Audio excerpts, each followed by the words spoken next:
an Australian animal podcast right now. That's right. But at least none of that was live, so now we can tell crocodile. Tell the crocodile hunter joke again.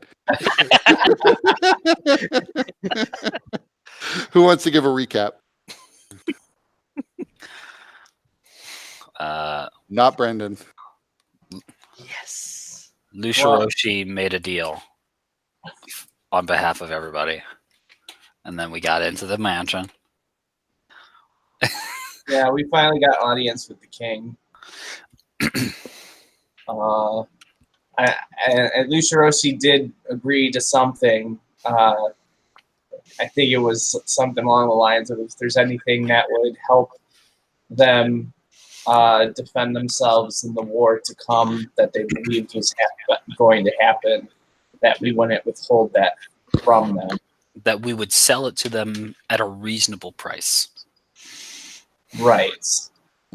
At least reasonable didn't come with a 200-page contract. Right.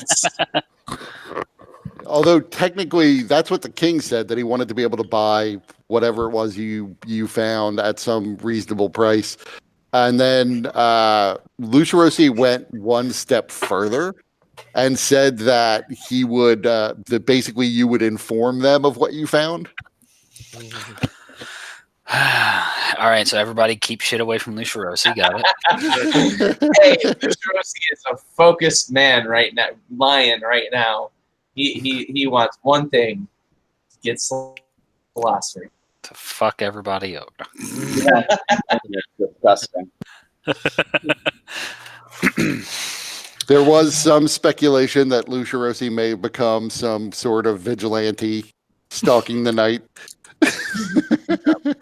And he was turning up beat up before your audience with the king. Yeah. A couple of knots over my eye. Some missing fur points. There was that. There's this mysterious fighter who is considered otherworldly, has been defeating champions. In an almost unholy, what do you call it? Not the created, but the opposite. The corrupted way. T-Hole and Kajika, we kicked our addictions. So we're addicted to abusive substances. That's right. We'll be doing PSAs after we get back from Mordenkaisen's Manor. Yeah. So. I've got my 1 week coin. We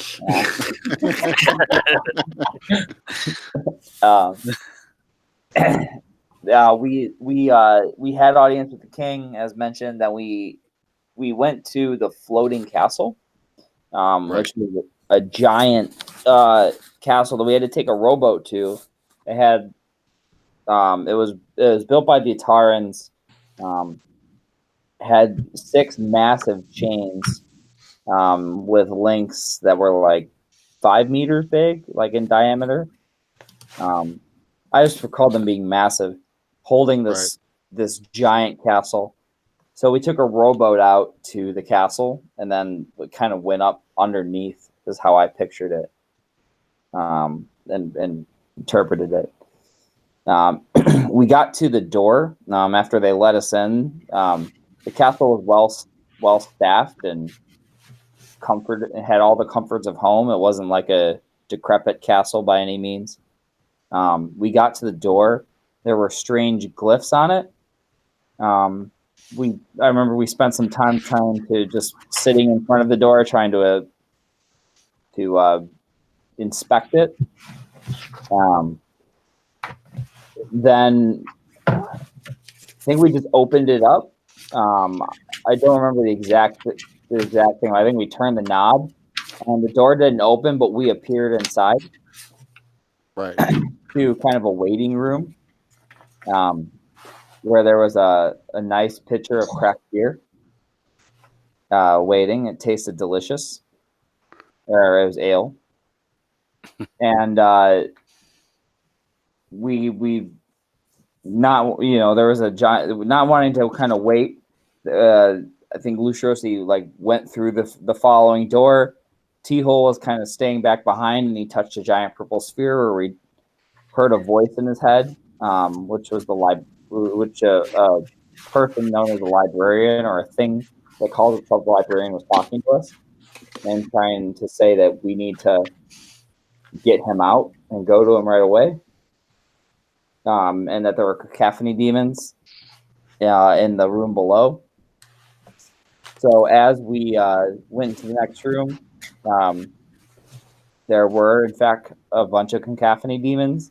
The interesting thing to note is that time seemed to start again as we entered the room. So it almost appeared that like time stopped and was halted, and then our appearance made it start ticking again forward. So there's some element of kind of stasis or kind of pausing that goes on in the manor. We haven't found any more out about that yet, but and then we finished by killing the demons. It took a pretty good hit on us. We went upstairs, or we talked to a trash can named the Servant, who told us that the librarian is kind of an asshole. Who's just trying to get out of work and he's lazy, so not to listen to him. He drew us a map of the manor, and then we ended the session by walking up the stairs, and we see a white, aged man in a rune circle. Right, a gnome. Yeah, Oh no! the librarian, right? Yes. That's what he said he was. Yeah. He said, actually, he said, you sure took your fucking time. So you are up in the library, or on the upper floor of the library, as there seems to be other bookshelves on the level below. There's this rune circle on the floor. The gnome is standing in the center of it, staring at least two of you. Some of you are probably obscured by the bookcases from where he is. Right. And this is basically all we see up here, right? Yeah, there are two reading tables and several chairs, but it's mostly just books and bookcases and scrolls. You know, over the edge of the balcony, you can see the dining room below, the one you were in and fought the cacophony demons in. Right. I guess I'll turn to T-Hole and say, is this the man you spoke to?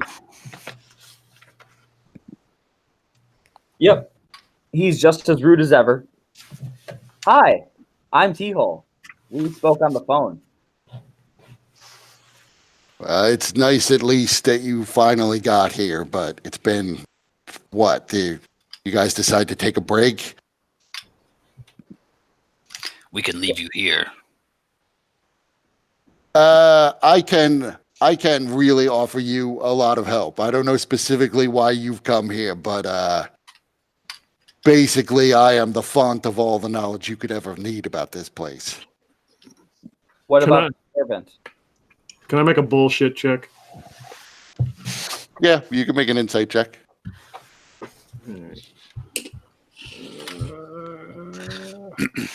I wouldn't roll, but perhaps my passive would catch something. And while he's doing that, Lucirosi would respond, then who else is here in the manor?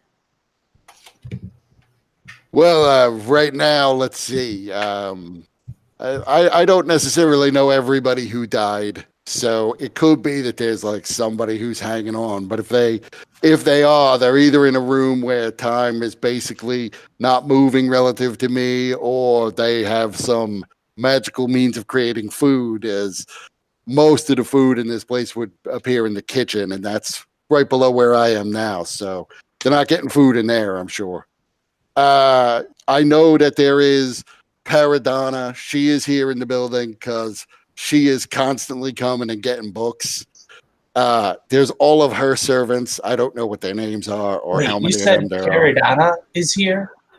Yeah, Paradana's here. She's probably down in the astral nexus room. Lucirosi bristles at that, and he looks to his companions and he says, "That is a person, a creature that is said to have corrupted Regia." Did she bring the demons here?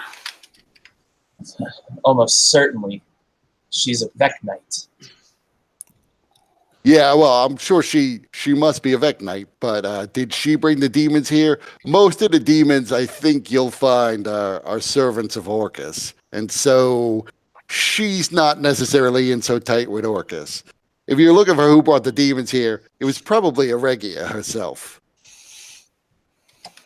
What happened to Regia? Is she still here? Not that I'm aware of. She hasn't been in this room certainly in about 9 months.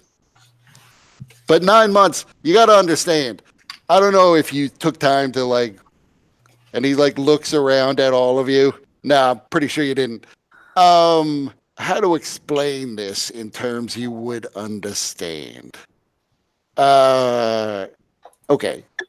You think about time as basically constant. It flows in a nice, orderly way from 1 second to the next, and there's never any deviation in how long it takes for 1 second to pass.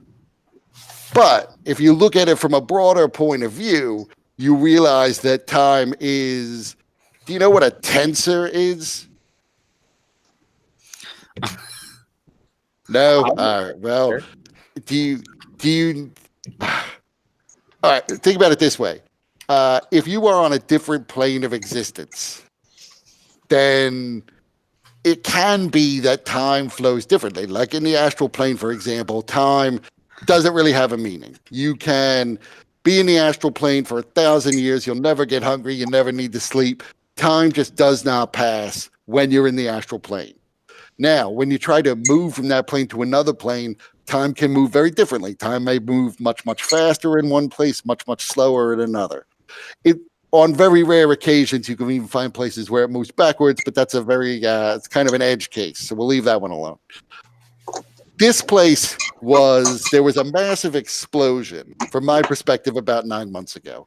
I have no idea how much time that was for you though, because you guys are probably all from the regular mundane material plane. Here, we were originally affixed to the border zone between the astral plane and the material plane, but the explosion fragmented this place into several different time zones. And all of the time zones seem to occasionally switch up because nothing's stable here yet. So when I say 9 months, that could be 1,000 years from your perspective. It could be 5 minutes. Do you remember there being an explosion? I don't recall. No. But this is concerning because hundreds of years. This is concerning though because according to records, nobody has seen this door in quite some time. And if this gnome here says that only 9 months have passed, then when we exit this manor, a whole long span of time may go by, much longer than we experience here. That is a very astute observation that, frankly, I was not expecting from you. But yeah, it's possible. It is possible that if you're here for any length of time, that you'll find a lot more or a lot less time has passed outside, so to speak, than you might otherwise guess from your own internal sense of how much time has passed. That is a serious problem. If the demons have Solossery and they're using it outside this manor, then we may be too late. And if there's a war set to come, we may exit the manor in the middle of a war zone. Perhaps we will get there early. Though it is an edge case, it seems possible. Maybe we meet this demon after she steals your weapon and reacquire it. Well, I think the main point is that we should be quick about ensuring that this manor is safe and that we deal with anybody who might be here. And be sure, if Eregia was here summoning demons on behalf of Orcus, and she was in conflict with Paradana of Vec Knights, then there are quite powerful forces of evil that we may be up against. So, yeah, I know a lot about this place, and I can probably save you a lot of time. What is it that you're here for? Are you just like looters? Yeah. On cue, Hellway pulls a book out of like one of the fucking things and Bookcases? yeah, bookcases. Thank you. And he says, I like picturing how we're actually struggling with what these things are "Yeah, on these and what these shelves are called. yeah," and he says, "Now, which one of these books?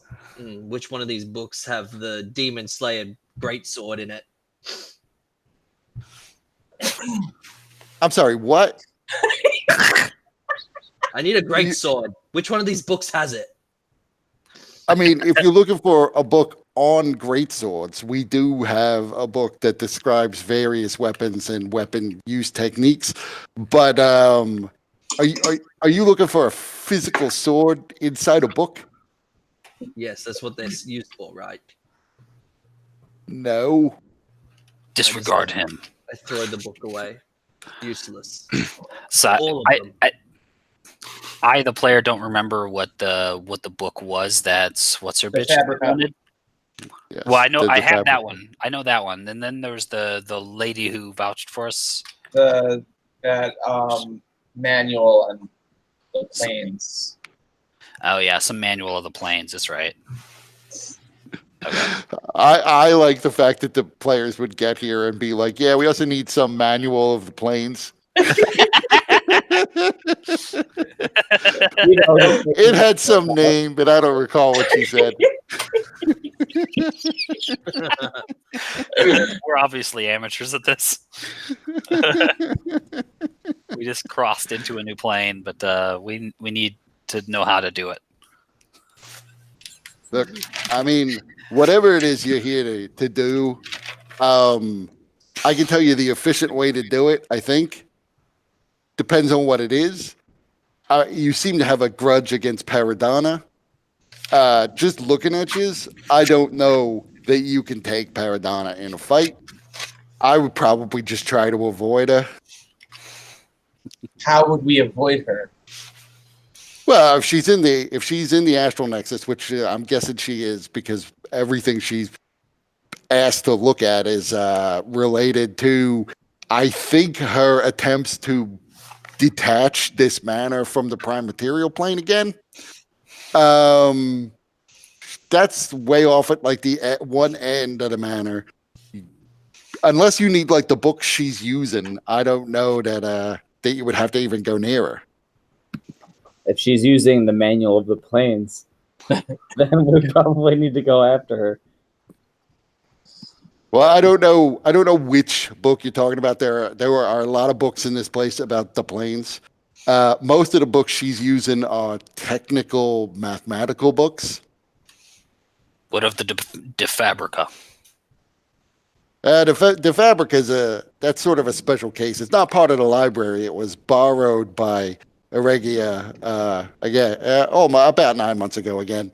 That was usually kept with her, but she took a lot of books upstairs into the ballroom, where I believe, I can't be certain about this, but I believe all of the demons probably entered through some portal she created there. So my guess is it's up in the ballroom. We have a location.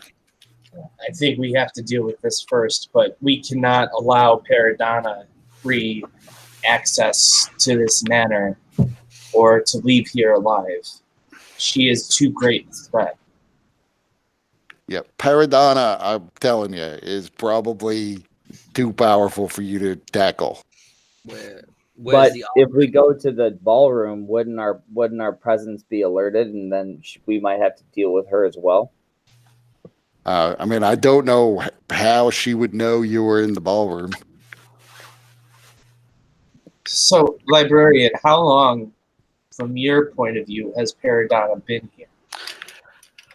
Probably about 11 months. Although the explosion was about 9 months ago, and before then we were attached. The whole manor was attached physically to the prime material plane. So all of the time in this place was flowing at a nice even rate then. So that is about 2 months or so of her being here from your perspective. Then there was the explosion. That's when time got a little wonky.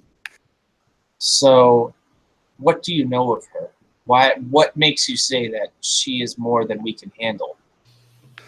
Well, she is more than I can handle, and I feel like I know a lot more magic than you guys. Magic is powerful, but magic is a tool. We don't necessarily need to have magic in order to best her.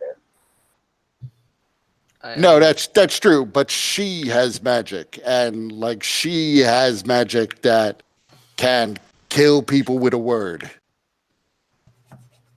She could throw up an invisible wall that I doubt you people could even get past.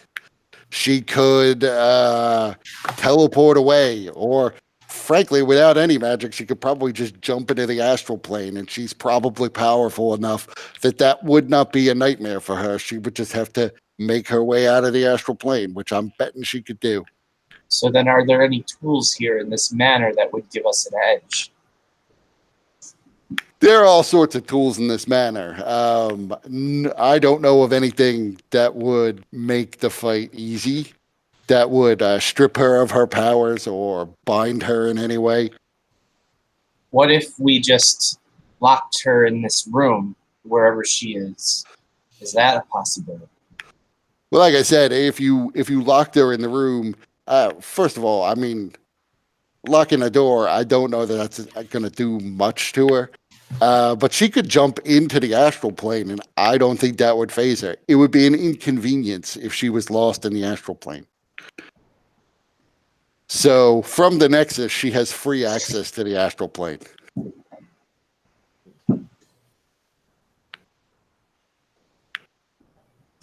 What kind of creature is Paradonna? Is she actually mortal? Oh, I don't know those sorts of details about her. I know her by name only. And I have no idea. I know that she definitely is a worshiper of Vecna. But, she looks like a human woman. I'd take her as what she looks like. That said, I didn't do any. It's beyond my job description to do a lot of investigation into what people are when they come and ask for books. So Luce Rossi would turn to the group, and then he would say, "If I don't recall very much about Paradonna, but I know that she has some close ties to Vecna, as confirmed by the librarian. And if she was in conflict with Eregia, and knowing what I do about Eregia, if she was unable to overcome Paradonna, then we certainly would have difficulty ourselves." So I think we've reached the end of the free portion of this event. So here's the help I need. And I know you're not here to help me, but I'm hoping that since you're here anyway, you can do a little solid for me. I'll do a little solid for you. And then I can be on my way finally, as I've been here a very long time. So unfortunately for me, I made a bit of a mistake in the past and wound up being bound here as the librarian. I need you to free me so that I can go. In return, I will tell you anything you want to know about this place, anything that I know already. Before we help you, can you tell us about the servant? Yeah, I mean, I did say we were done with the free portion, but I can throw in whatever you want to know about him because, frankly, he's not that interesting. But what do you want to know? What do you have a beef with him? No, I mean he's a robot basically. He does all the little menial tasks that need to be done here. If you need somebody to cook you food, he can cook you food. If you need somebody to mend your clothes, he can mend your clothes. He is designed to be really, really good at all that sort of thing. Lucharosi looks at T-Hole and asks, why would the servant and the librarian share a cow?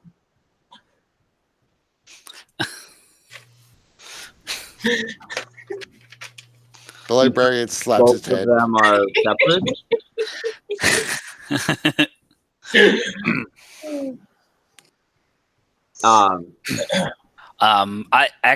I will gesture for Daggerface to step forward. Yes. And I sort of present him to the librarian and say, "This is your new master." The librarian is still shaking his head at the beef cow comment, but he looks up and says, "Oh, great. Just what we needed around here. Another owner that doesn't read books." Daggerface can't really tell below the mask, but you think maybe Daggerface was a little offended at the thought that he can't read. Lucharosi is going to step up and ask the librarian, are you safe here in this situation right now? I am as safe as anyone can ever be. Listen, the worst case scenario is something comes up here and kills me. That would be not ideal, but it would be at least better than being bound here as a librarian in a tiny library for all eternity. So in fact, if you don't want to break the enchantment that binds me here, kill me. Please kill me. The reason that I ask is I'm just curious, how have you survived in a manor full of demons and a conflict between Regia and Paradana? Well, I may have mentioned I have a bit of magic myself. Also, I mean, conjuring food is not that hard. Conjuring water is not that hard. What's your favorite meal that you've conjured?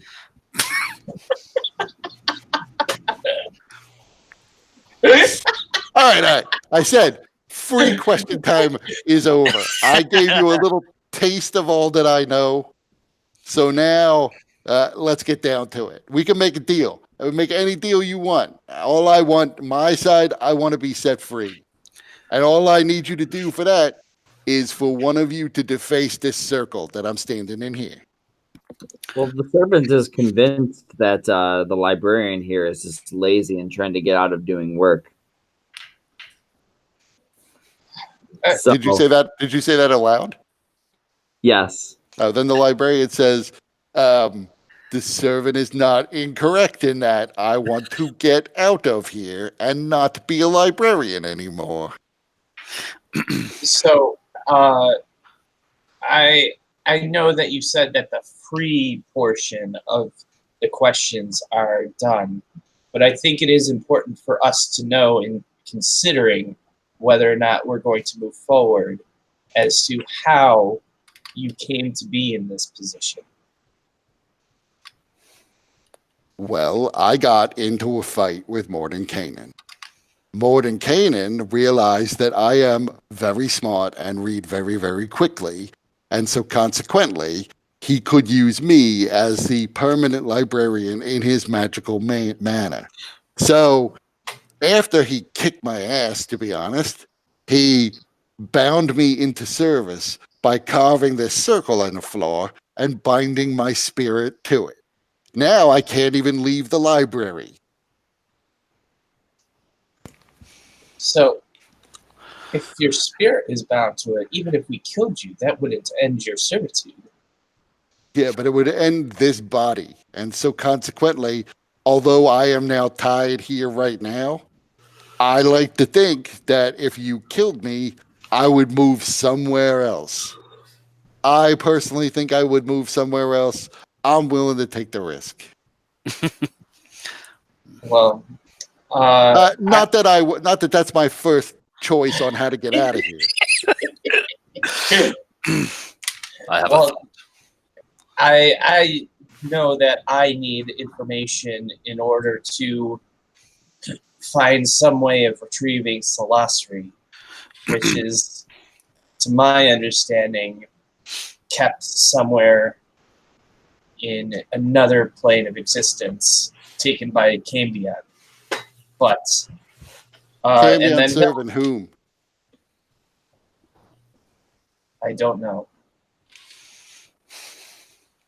But unfortunately, even if I wanted to make this deal, it's not mine to make, since, as Zarius pointed out, Daggerface here is the rightful owner of this place. Yeah, see, there are all sorts of rules that Mordenkainen set up about like how this place reacts to the owner. I am not bound by any of those rules. Any one of you, I just need somebody to come in here, just make a little scratch right along, break the edge of the circle here, and then that's it. I can't do this myself, but I don't care if it's Daggerface is the stupidest fucking name I've ever heard. But I don't care if it's Daggerface. I don't care if it's Spear Legs. I don't care which of does it.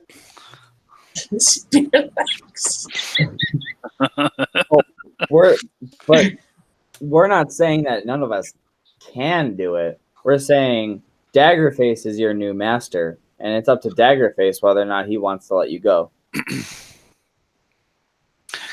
Daggerface, how do you feel about this? Well, he doesn't necessarily seem like he's the kind of person I would want to deal with over many years. But is it the point for me to give ownership of this to Lokexicus? So isn't she really the person who has to decide? You know what? She's This is the owner of the manor. Not Lokexicus just wanted the book. Oh yeah, she wanted to. The manor could. Did she also ask for like some deeds to the place? Maybe like. Yeah, she did. Also, she did. She said there's the possibility of you getting the deed to it, but she wanted the book and the deed to this place. I mean, and then Luciros, would look at Daggerface and say, ultimately, the decision is yours, whether or not you want to take full ownership of this place or if you're willing to part with it to Lokexicus. Right now, you are the owner. Lokexicus will inherit it in whatever manner we might leave it. I have a thought.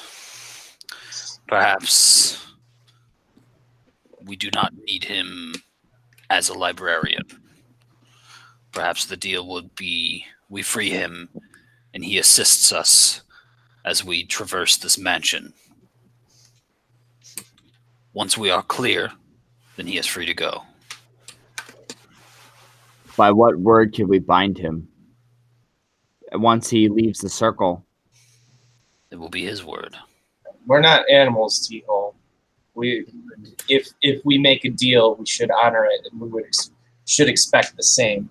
Yes, but he is most likely an animal, being caged up for so long. If he's an animal, then he is a very well-spoken and relatively well-mannered one. You wait. Much more civilized than some among us. How weird. Words mean nothing to a released animal. Look, I'm just going to chime in here. I have no interest in following you guys around, watching you get killed by demons. I just want to get out of here. That's all I want. All I need is a simple task of somebody, you got like swords and staves. Anything you do to damage this circle will be enough to let me go. I am giving you such a gift in telling you all I know about the manor. I will make you this deal. You break the circle, I'll hang around until you guys leave, just to be here as a resource in case you have questions. But I'm not wandering around this place getting killed by Paradon or any other number of things that may still be lurking in the hallways. I do not take him for a coward. I do not find what he says. I'm okay with that. What about the rest of you? He's right. We do need somebody to give us information about this place, or we're just going to be headed into room after room, not knowing what we may encounter. At least with this librarian. What is your name? I am the librarian. What is your I real really don't have any other name that you guys even need to know. Fair enough. So this librarian is correct in that he can offer us a great deal of value that may end up saving our lives. Also, in addition, librarian, I would very much like to know what this manor offers in terms of planar travel in order to try and retrieve Celastrum. just curious, where will you go? Well, I haven't actually worked that out yet. I don't even know how long I've been in this place, to be honest. Well, At this point, I can say definitively everyone I ever knew, every gnome I ever knew at least is dead, and gnomes live a long time. that's a safe assumption. Do we But- remember how long it's been since the last time we saw the manor has been seen? The last time the manors that was, that was about a little more than 200 years ago. Mm. But he said he was bound here by Mordenkainen. Mordenkainen died It's true. about 800 years ago. Yeah. He died. I mean, did he magically extend his life? He was alive for several centuries, so yeah, it's safe to say he extended his life. Yeah. That's an interesting timeline, because if Mordenkainen has been dead for 800 years, and 9 months has appeared to be 800 years have passed. And No, 9 months. It's been 9 months since the explosion, which is probably yeah. So that's probably the 212 years since the door disappeared. Right. Okay. Yeah. And that's only also this room. Yeah. All right. Well, if everybody else is in agreement, then I will free the librarian. Megatron to that, I don't think we should let him go. I don't trust this squirrely little fella as far as I'd throw him. I don't even know if he knows anything about this place. I've been the librarian here forever, so as long as this place has existed, I've basically been here. Can you even see outside that circle? I can leave the circle. I just can't leave the library. The circle's just convenient because it also protects me from the demons that were below. Because those demons, by the way, I don't know if any of you got damaged, but they don't kill you. They transform you into one of the demons. They're definitely not the way to go. So you're saying this circle here protects you from demons and whatnot? Yep, it would. Actually, to be honest, none of them ever like oozed their way up the stairs. But if they did, they would find they couldn't cross the threshold of the circle. That's rather convenient now, isn't it? It's Kajika, a magic circle.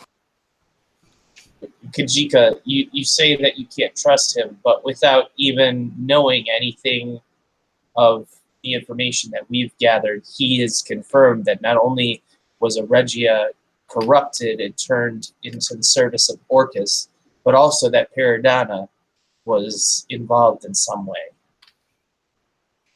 Those are two things that none of us had mentioned, yet he offered without any kind of prompting. Okay. That at least speaks to the truthfulness of his statements, as well as his knowledge of this mansion. He's been here.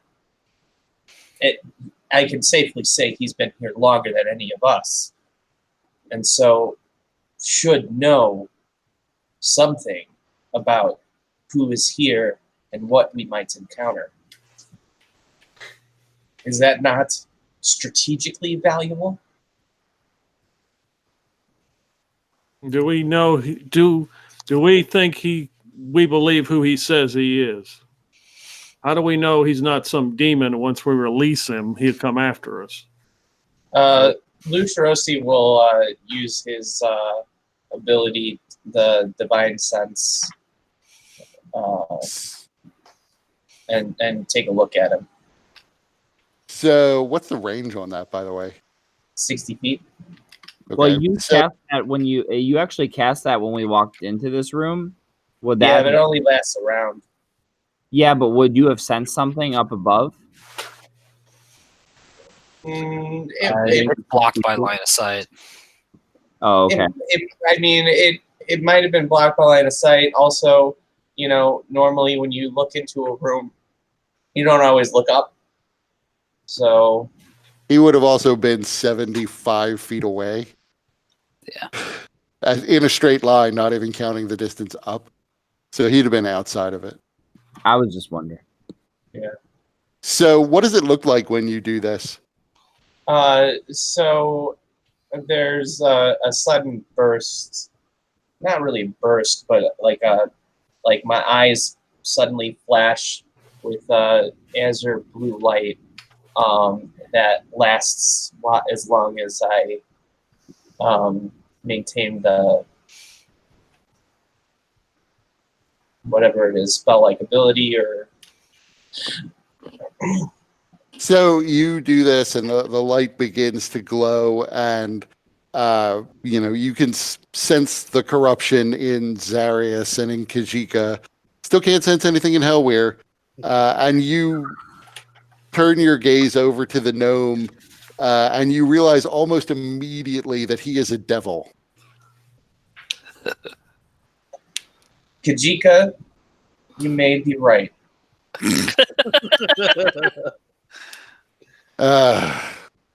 Listen, I don't know what you guys know about things, but first thing you got to realize is demons and devils hate each other. That makes me the perfect ally for you guys. And you're a terrible liar. Demons and devils do hate each other. Devils never lie. Is that common knowledge? It's pretty common knowledge that devils may try to twist things in their favor, but they stick to their deals and they don't lie. They're just very literal. He said every gnome he knows is dead by now, and that's probably true. So Lucerosi goes full lion man and is like, give me a reason why I shouldn't try just destroy you right now. He wants that. Well, one good reason would be I am still your best source of information about this place. My deal is absolutely fair and equitable, better even than most deals I've made in my life, I would say, because I'm not asking for anybody's soul. I'm not asking you to do any evil. I'm willing to give you the information that would let you kill a lot of demons in this place, to uncover magical secrets that, frankly, I don't think you were going to uncover on your own. I know, for example, the riddle of Mordenkainen. Do you know the riddle of Mordenkainen? I don't think so. So there, right there, I can tell you that there is a magical treasure, a magical vault hidden in this place, and tell you the riddle that will unlock it. Don't we have the riddle? He doesn't know that. There is no way that I'm making any deal with a devil or a demon. His form shifts, and you see he transforms into something that's almost like an inky skin. He's still about the size of a gnome, but his he now looks almost like a living blob of ink in a little red hat. You got a picture? Yeah. Oh, okay. Yeah. Got it. The scribes of the nine hells. Nice. Cool. So yeah, I mean, I understand you're absolutely the sort of person who doesn't want to make a deal with the literal devils, but it's certainly true that I've got no love for Orcus. I've got no love for Vecna. So this is a prime opportunity for you to get everything I know about what's been going on in here over the past 800 or so years. I know a lot of details about Aregia. I've already given you, as you pointed out, valuable information. I have told you that the portal where the demons came in was probably in the ballroom. I'm not 100% certain about that. I'm 95% certain about that, because that's where most of the guests were, and I'm guessing she needed a good deal of blood sacrifices in order to open a gate like that. I can also tell you one of your assumptions was wrong, that there is no fight between Paradonna and Aregia. At least there wasn't last time I saw the two together.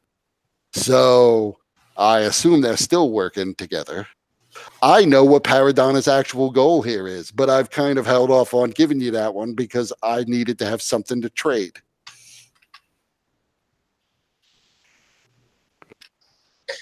I don't like this. And where's the vault? And all I want to do is go. And by the way, if you want the pleasure of killing me, okay, fine. It's not ideal for me, to be honest, because I'm going to wind up being transformed into an even lesser devil than I am. But so what? You kill me, I go back to hell. At least I'm not the librarian anymore.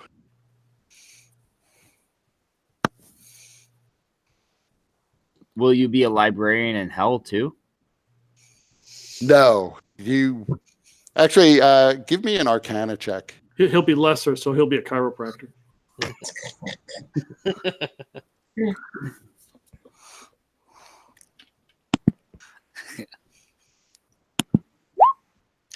Dies again. You would know that when devils and demons really were created from created souls originally. So just like any other created soul, they go to an afterlife.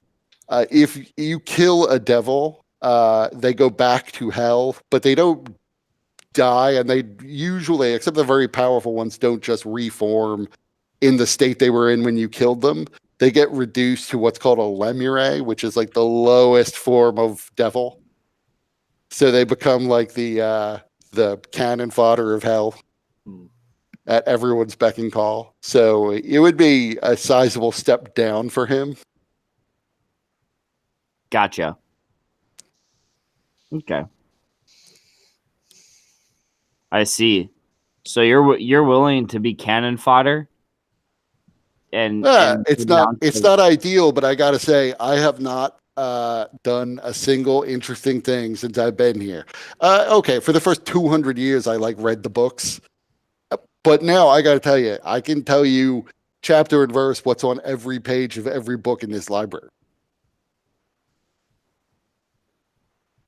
Did you ever read the De Fabrica? The De Fabrica is a special book. No, that is one book I have not read. But that book is magical, so I'll be honest. I don't think you guys could read the De Fabrica. I think if you tried, it might kill you. Is it spelled? Sort of. I mean, the whole book was created with magic. So if you are not of sufficient intellect and power, it will essentially just drive you crazy and kill you. So we should be fine, guys. I got this. He looks a little deals with dubious. devils. I'm I the say Emperor. we take our chances and leave this creature to rot. Yes. Perhaps ask him if he remembers you. What do you mean, Sarius? T-hole. Oh, Ah, yes. Hey, creature, do you remember me?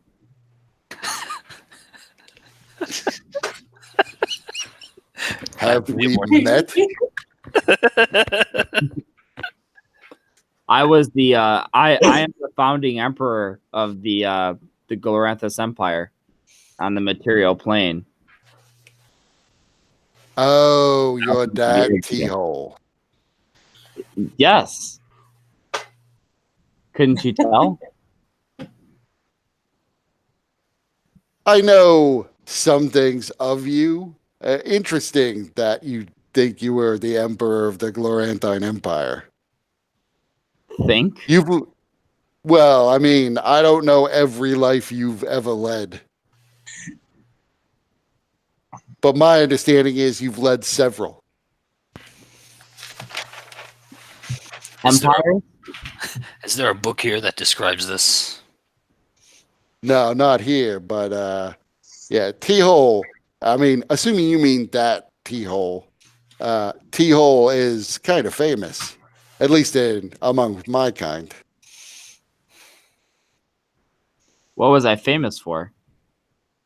Mostly because Memory. there are different interpretations of your life, shall we say. Different lives that you've led interact with different people at different times. You've been all over the place, at least is the story. From the beginning of the Gods' War, no doubt at the early part of the formation of the Empire, although I hadn't heard that you yourself were the Emperor. You know, they left that part out of the books. The part I remember, at least the story I remember about a T-hole, is that one of your incarnations was there to kill Amon-Ra in Thult. Did I succeed? Well, Amon-Ra did die, so yeah. It actually wound up being very good for a friend of mine who became Baal Haman, whose cult really took over in Thult after Amon-Ra was gone. So that's how I sort of became familiar with the story. Interesting. Well, Zarius, I hope this doesn't cause any rift between us. Whoever that was, it was not you. So It was an old human guy named T-hole who has lived many lives. Or so the story goes. Are there any books on T-hole in your library? Not in this library. This isn't really my library. This is the books that most of them are books that Mordenkainen had here at some point or other, but probably about half of them were collected by various other owners. It's fair. How about in the ballroom? There are a lot of books up there, I'm sure, but a lot of them are on demonology. A lot of them are on portal creation. Probably more than a couple of them are magical. T-Hole, we need to stop this. The longer that we speak to this creature, the more it has power to tempt us and lead us into things that we would rather avoid. So, Yeah, but you librarian, see, that's the glory of the offer I'm making you is I am going to tell you how to avoid all the things you want to avoid. You only walk into the things you want to walk into. so librarian, you come across a 9-foot elf in here? No, but I did actually hear something about that. Lost Dustin for a second.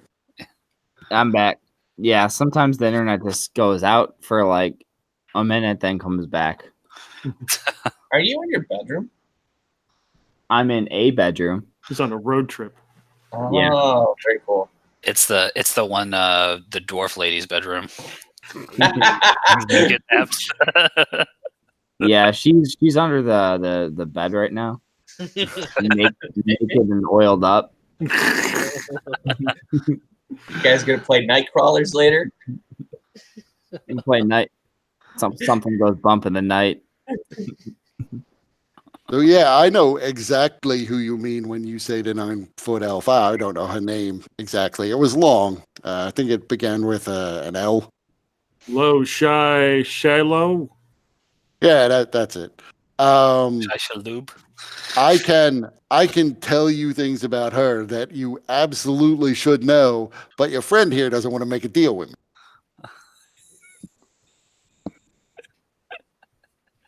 No one told me of a 9-foot elf. What a trophy she'll make. Didn't you not? Didn't you? Yeah, you were there for the Horizon 9-foot elf. Walker? Yeah, she's the Horizon Walker. Oh, okay.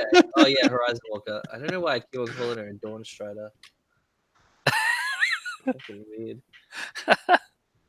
I just figured she would have come up here and freed you. She never really made it in here. She, well, if you want to make a deal, I will tell you how she got here and why she made a mistake. And how she went and got herself in a spot of trouble and what that trouble is and where I suspect she is now. But that's all part of the many things I could tell you about the goings on here in the manor. If only you just put one little scratch right there. One scratch. No, we need to leave. Let this creature rot. Hey, Lucharosi, I don't think devils are so bad. I mean, he could And tell this us a lot. guy has existed for like 10,000 years of history. And he knows. Yeah, if you're to be believed. I'm a devil. I'm not a demon. I don't just make things up. No, but everything that you say is in your benefit. And you twist words to make sure that while sticking by the letter of the truth, still twisted. Okay. Let's go with this then. You figure out how I'm twisting this to my benefit in a way that hurts you. I can tell you things that will let you kill more demons and keep your people alive if you will make this deal with me. What is your goal when you leave here? Like I said, I don't have a goal. Admittedly, I was not going to tell you I was the devil, but since you've already worked that part out, I absolutely will make my way back into hell, try to assess the situation of what's going on there, figure out if my master still has any power whatsoever, because that changes periodically. And then I will begin to try to live my life again, try to start accumulating more power. And hopefully, maybe in 10,000 years, I will be a significant devil whose name is known far and wide. A name which I am not telling you. You can call me the librarian, because it is bad news for a devil to give you his name. How so? Is that something that like we know, or is that this is Sort of common folklore is you can control a devil more easily if you know the devil's true name. Lucerosi, you don't happen to have Zone of Truth, do you? I have used up my spells. Jesus fucking Christ. The cacophony demons were Sounds like you need Yeah. to take a long rest, man. difficult. So we You could need, take to, a you long need to rest. take a long rest in the place where time is fractured. So who knows how long that's going to be outside. Yeah. We've already wasted too much time on this creature. Any longer, and we don't know how many years are passing outside.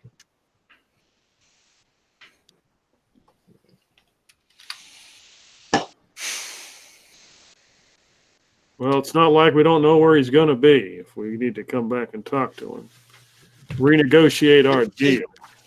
Right. Hey, My if he's my going- only concern with your plan here is that you guys are going to go off. You're going to walk into some place. You're going to get yourselves killed because you don't know what's behind door number 3, and then you're not going to be able to come back here to make a deal.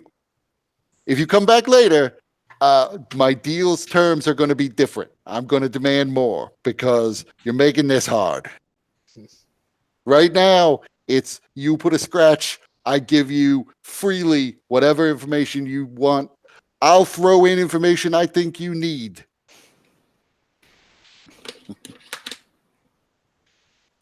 If you're going back to the plains of hell, maybe you could help us find a relic that was stolen. Lucerosi, wasn't Solosri brought to the plains of hell? Or possibly?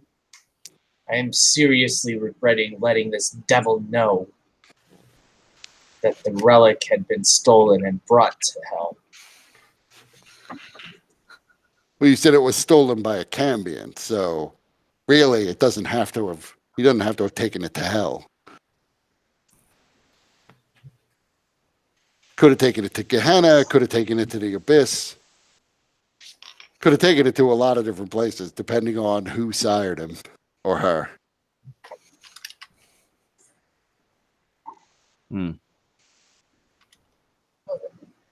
Sorry, guys. Be right back. I also know as much as anyone that you're likely to meet about how you can use this place to affect planar travel. Now, I'm not going to say any more than that because I'd be giving away valuable secrets that you could get for just one scratch. Just one scratch in the right place. I'm going to turn to Daggerface and say, ask him to tell us about this place. Tell us everything you know. And he waves his hands. And the librarian looks at him and says, it don't work that way. I'm not bound. You ask me for a book. I have to tell you where the book is. I have to go get you the book maybe. But I'm not actually required to answer all your questions if I don't want to. Yeah, worth a shot.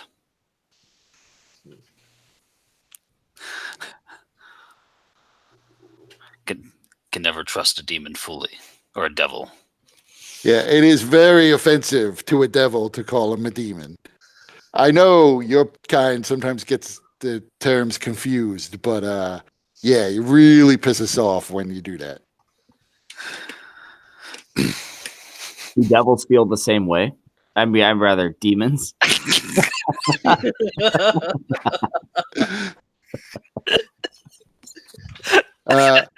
Usually I would say yes, that they think you should know the difference between the two. Demons are flighty, though. It's hard to say. Most demons don't react rationally to begin with, so they really don't need much of a reason to get angry.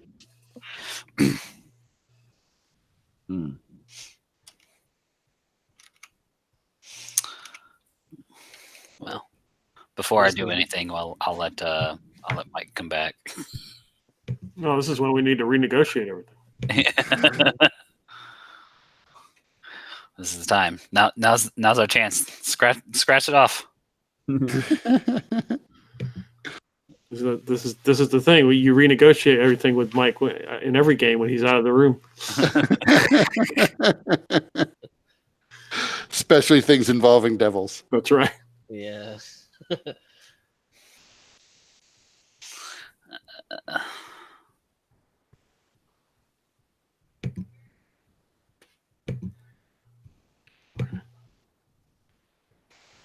So Daggerface will step forward and like in front of all of you and turn and hold his hands up and say, "Well, I think we have to bow to Lucerosi's greater wisdom and leave the creature here."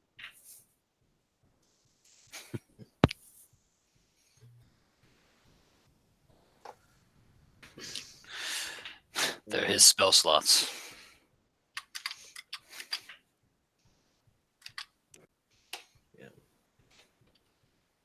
Well, And we the can librarian, I'll have to repeat this when Mike comes back, but the librarian will throw in, he won't sway Mike anyway, but the librarian will say, "I'll tell you what, I'll throw in one other service for you. I will do the calculations needed to figure out how time is moving to at least find you a place to rest where you're not going to be here for like a year from your perspective, from the standpoint of the prime material plane.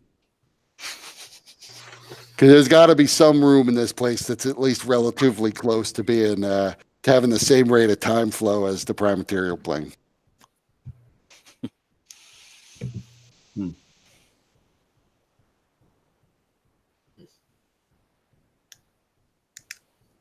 Hmm. I think he looks harmless. I mean, just look at him. All little and wrinkly and black with teeth. He's got a cute little hat. I think it's a fair exchange. And if in the end he wrongs us, then we'll just have to seek him out with a vengeance.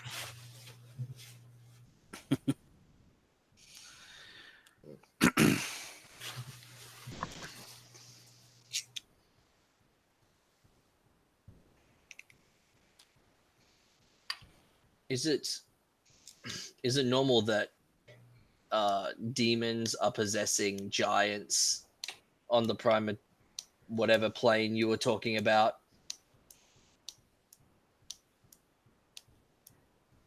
Is it normal for demons to be possessing giants? Yes. Or giants to be working with demons? Well, there is a definite, an interesting answer to that I can give you if you put a little scratch right here.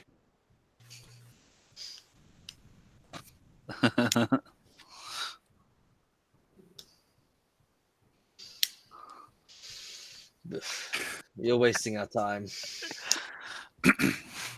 Yeah, in fact, He probably wanna- knows something. I'm gonna do an insight. Fuck! What the hell, man? Fuck off. Rolling a 3. I mean, he thinks he's giving you a good deal and telling the truth. Yeah, there's that too. Yeah.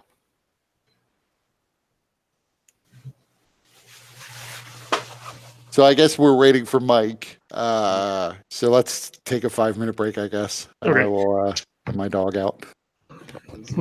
See you then.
I like the twist of a devil.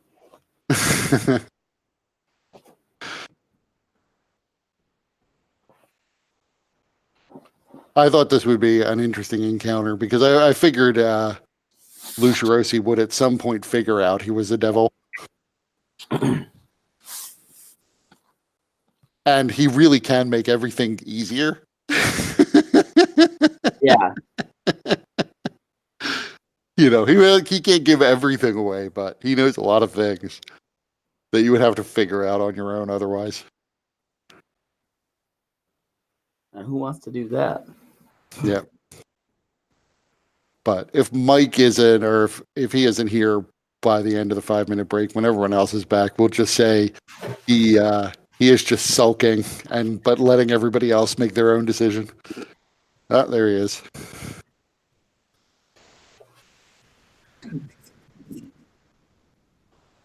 Okay, so now that we let him go, what are you going to do? Did you guys really let him go? No. Everybody was sort of waiting for you to come back. Oh, I'm sorry about that. I'm on this. I'm doing this meal plan where I'm prepping all my meals ahead of time, 5 meals a day, and it's all like minimally processed food, so my digestion is getting used to it. Nice. Yeah. That's a word. Yeah. Paste in, paste out. So, looking at how this meal plan is, I'm gonna end up having to buy like 12 pounds of chicken breast each week. You should just start raising chickens. Exactly. Yep. Like Bert, Yeah. Yeah. you're going to his thing, right? Yep. Me and Lisa will be there. Good. It's a good time, man. Where are you, Dustin? I'm currently in Wisconsin, in Oshkosh, to be precise. Okay. No warrants there or something? I mean, why are you there? My grandfather lives here. Oh, okay. Cool. Yeah. So I still have a week in between jobs. So I spent a couple of days up here. We're going golfing, hanging out. Okay. Cool. Enjoying the fun employment. Oh yeah. Fun employment at its finest. I was But telling Tony before people got on that he sent his email about his Asmodeus necklace, Yeah. which I assume will get him like an extra action point a session when we play the Journey to Avernus game. But it was like all of the satanic panic stuff come true. Yeah.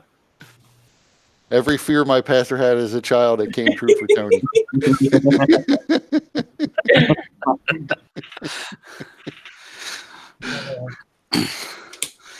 Yep.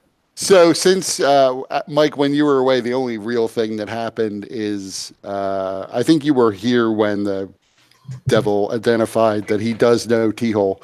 But Hellware asked about demons possessing giants, and the librarian sort of deferred an answer until a deal is struck. Mm-hmm. And then also, I remember T-Hole mentioned Slot3, and Lucius, he was like, I regret ever spilling that info. And the librarian also offered to while he's sticking around to answer questions, that he will do the calculations necessary to try to figure out a safe spot for you all to rest, where at least a minimal amount of time will pass outside, so you won't at least lose years outside if you rest in here.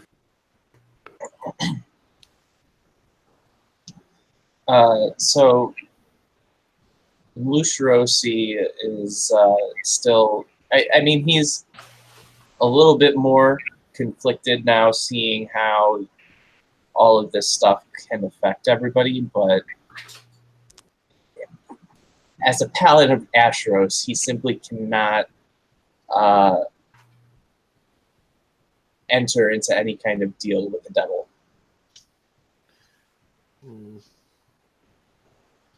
It's not the devil; it's a devil. So where are we planning on going next? Well, I think the Sounds like the ballroom. ballroom, yeah. Either that, or if we're gonna stop,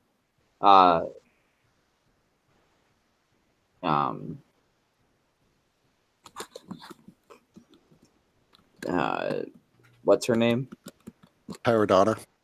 I kept saying thingy prima donna. Paradonna. Yes. Either that, or we go to if we want to go stop Paradonna, then we go to the astral chamber. Lucia Rossi then also mentions this creature said that he's read everything in this library. Knowing Mordenkainen, he's built up a library of very significant and powerful arcane knowledge. So yes, while saving ourselves difficulty and strife by letting this demon go and picking his brain may be helpful to us, it may in the long run harm us even further by what this devil would bring back to his masters. I do not believe that this Mordenkainen would have been so dumb as to leave his most valuable books near the devil. A devil. This devil. Well, I don't think Mordenkainen had assumed that he would pass from this mortal coil before addressing all of this either.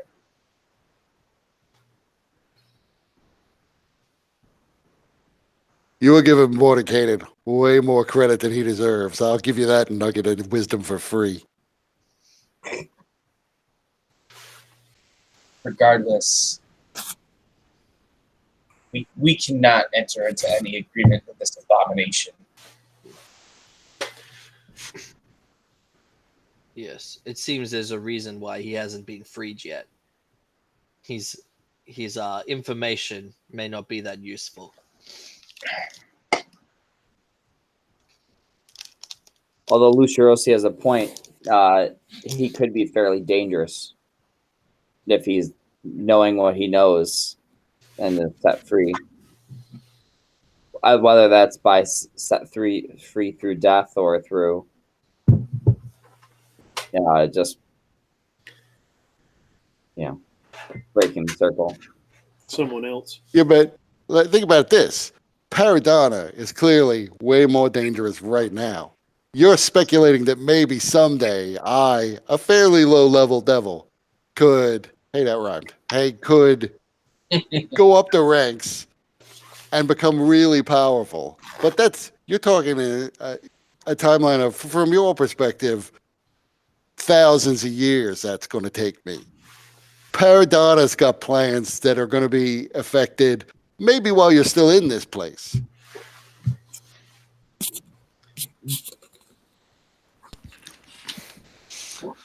I mean, we can go try to take care of Paradonna too. So is Paradonna a demon or a devil? I was not. Paradonna, I have no idea. She looks human. Is she using, I looked like a gnome a little while ago, though.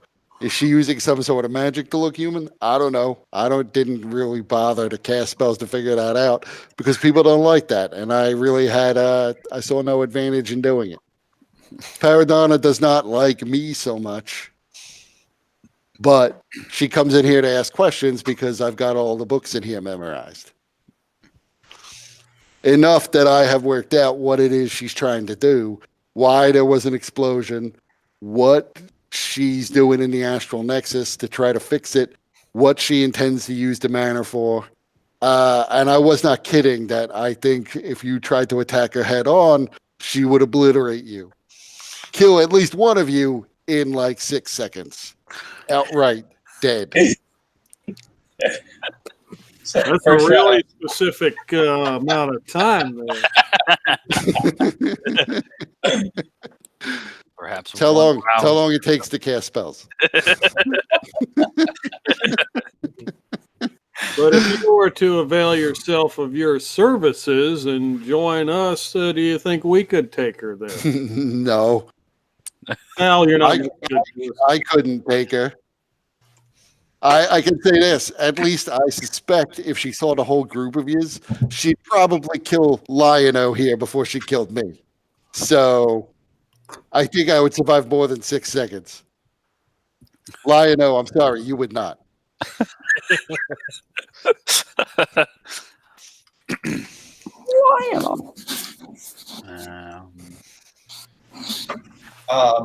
Flusharosi, he's just feeling disgusted and like his skin is crawling in this creature's presence. But he also knows that he can't control what other people do. So he's just going to walk away. He's just going to go downstairs and hope that everybody else makes the right choice. And split the party. Before you go, I must not have done this because I didn't use the spell slot. I will touch Lusharosi and cast Death Ward.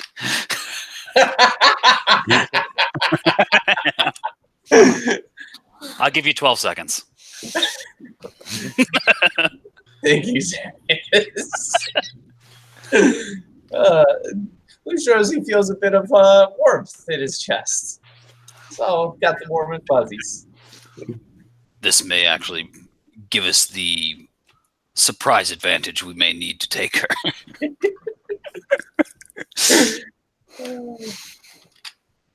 How does 8 hours work in this place? Oh, yeah. Surely it's relative to us. I guess we'll see.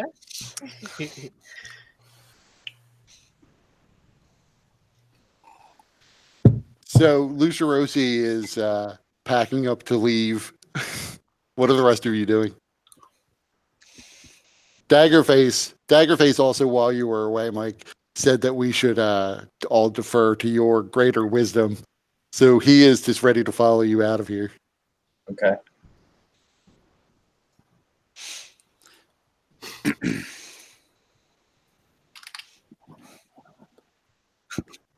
All right, so we're flipping a coin. I think if you were the demon of an armory, I would most likely release you, but you are not. And I just push over all these books. You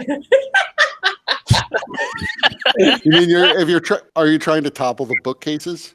No, I'm just like pulling books out and just throwing them all on the ground.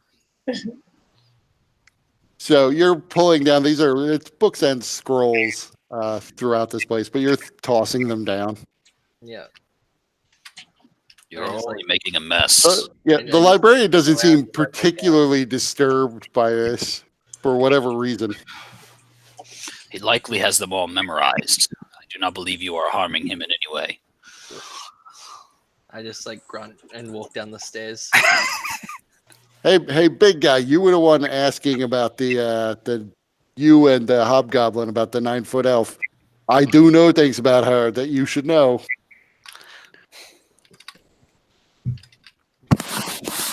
And you just keep walking.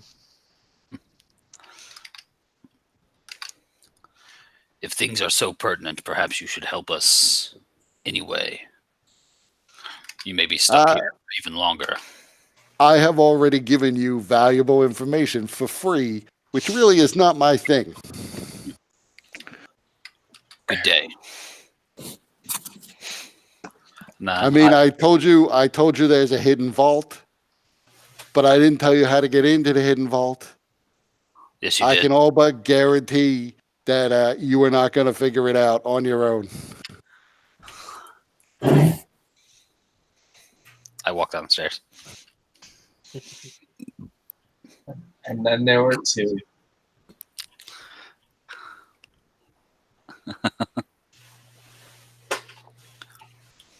A devil and a are hobgoblins classified as devils as well? No. Oh, okay. T-hole's still up there, right?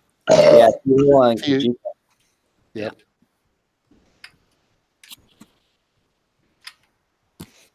T-hole, you, I could say, more than the rest of these people, probably want access to this vault. I mean, judging from your appearance, at least, I'm guessing this incarnation of you, you're some sort of wizard or sorcerer type. Yeah. So I don't know necessarily what's been put in or taken out of the vault, but I would bet some of the magical knowledge of Mordenkainen is still there. It's not enough to tempt me. Well, I'll think about it. I'll see if I can try to bring him around. Like But I said, good luck. if you guys leave this room and I am still stuck here, feel free to come back. The deal will probably not be on such good terms then.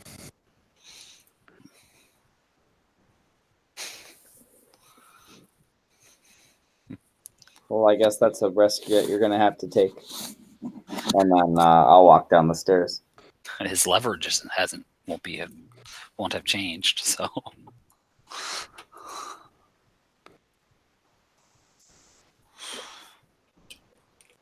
My hobgoblin friend. Look, you and I, we did not get off to a good start, but I can tell you're not the sort of person who just wants to wander into a situation unprepared for what you're going to face. I can tell you what sorts of demons I know were here. I can tell you things about what happened to the guests that may still be pertinent to you. I know, for example, the password to get you through the door if you want to get upstairs, which your friends said they do because they want to get to the ballroom. I guarantee you they're not going to figure out the password on their own.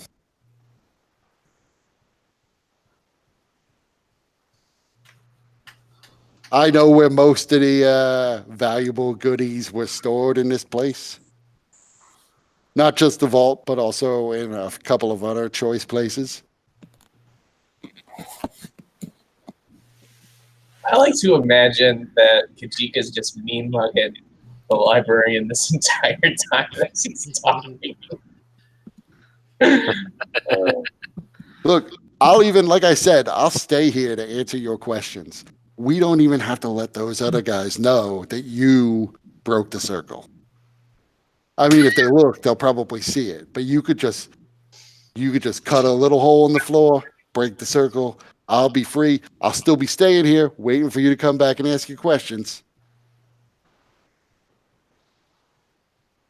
No repercussions. I will not tell them that you broke the circle.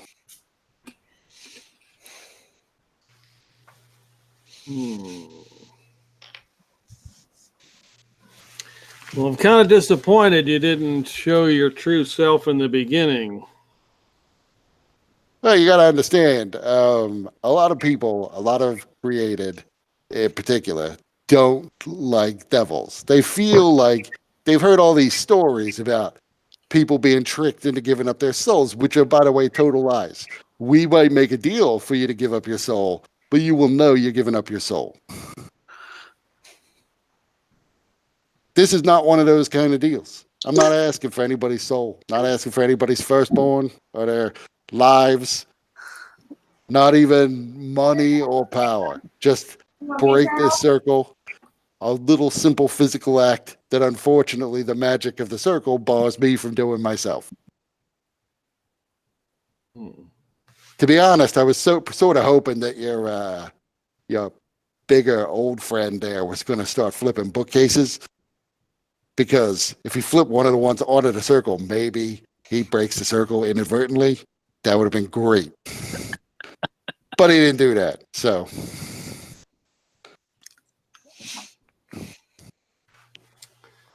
What did we say? Let's see here. Where did it say we were going to go? Either the ballroom's got what, Paradonna there?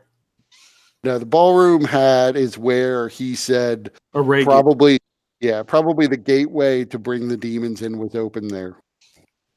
He also said Auregia wasn't here that he knows, as far as he knows.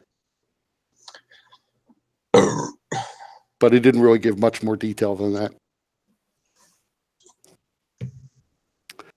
By the way, I know what Auregia was really doing. I know what deal it was she struck.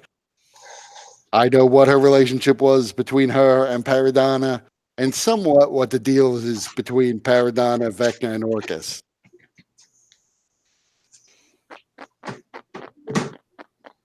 So what are we going to find when we go in this ballroom? I can tell you what I expect you will find. I'll be honest with you. I haven't been up to the ballroom. I'm stuck in wherever there are books in this place. Here and in Auregia's office, basically, is the place I'm confined to because that's considered to be the library space. But I think I know what you're going to find up there. And what are we going to find?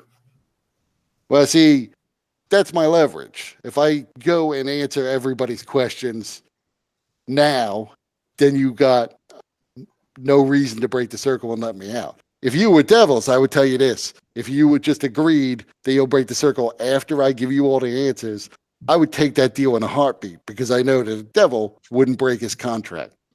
But with non-devils, you never know. I could give you all the information you ever wanted, and then you could just decide to breach your contract and leave, and then I'm just sitting here with my dick in my hand.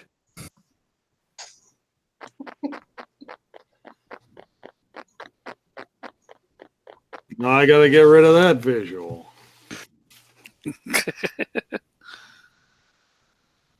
Well, any information you can help with this, what we might find in the ballroom may help with your deal. We make it out of there, we might come back here and help you out. I'll tell you what, I'll make you a slightly different deal. This information might be useful to you, so I will give it to you as a sample, as a taste of what it is I know. So Auregia decided to invite a bunch of people here, which was very odd for her. She became kind of reclusive in the end. She rarely left this place. She mostly did research into demons and devils and met with people like Paradonna, Vecnites. There were a lot of Vecnites coming in and out.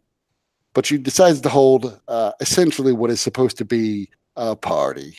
And a lot of people came here. Some of them were staying in the various bedrooms in the hallway that leads to the Astral Nexus.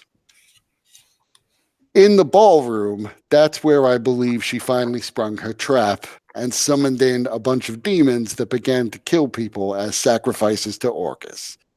That enabled her to open up a portal to bring in even more demons, and also to allow her to cross over to the plane of the abyss that Orcus lives on, where he could impart her with demonic energy herself, essentially corrupt her, turn her into a demonic being. So now, because she made this deal with Orcus, and Orcus has a vassal named Onelon. Onelon is able to grant eternal youth to created people and people like you, mortals. She is now permanently young looking and beautiful again, which was a big deal for her for whatever reason.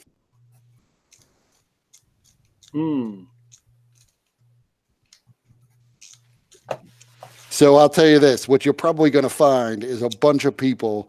A number of them probably are going to be completely encased in crystal.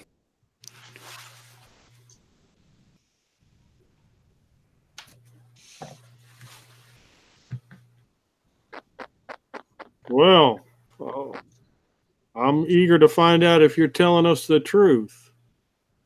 Well, good luck, because in order to get to the ballroom, you're going to have to get through a series of very large, very locked metal doors. You're not going to see a lock on them, though. There's no way to pick it because there's no lock mechanism. They're just going to be sealed shut. And the way to get through them is to say the password, which will magically open the door. The problem is the password is so super random that I don't see how anyone could ever guess it. You basically you've met our group, haven't you? They're all Yeah. super random. How many of them have every tiny detail of Mordenkainen's life memorized? Because that's what you're going to need to figure it out. And you're going to have to say aloud everything you can think about related to Mordenkainen and get the right 2 words in the proper order. And right there, I already gave you, it's 2 words.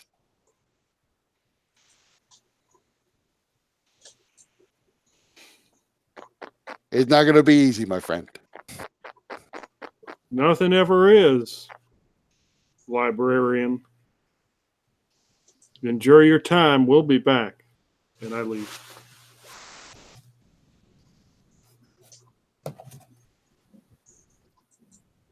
So as you leave, you see he just walks right out of the circle. It was not binding him.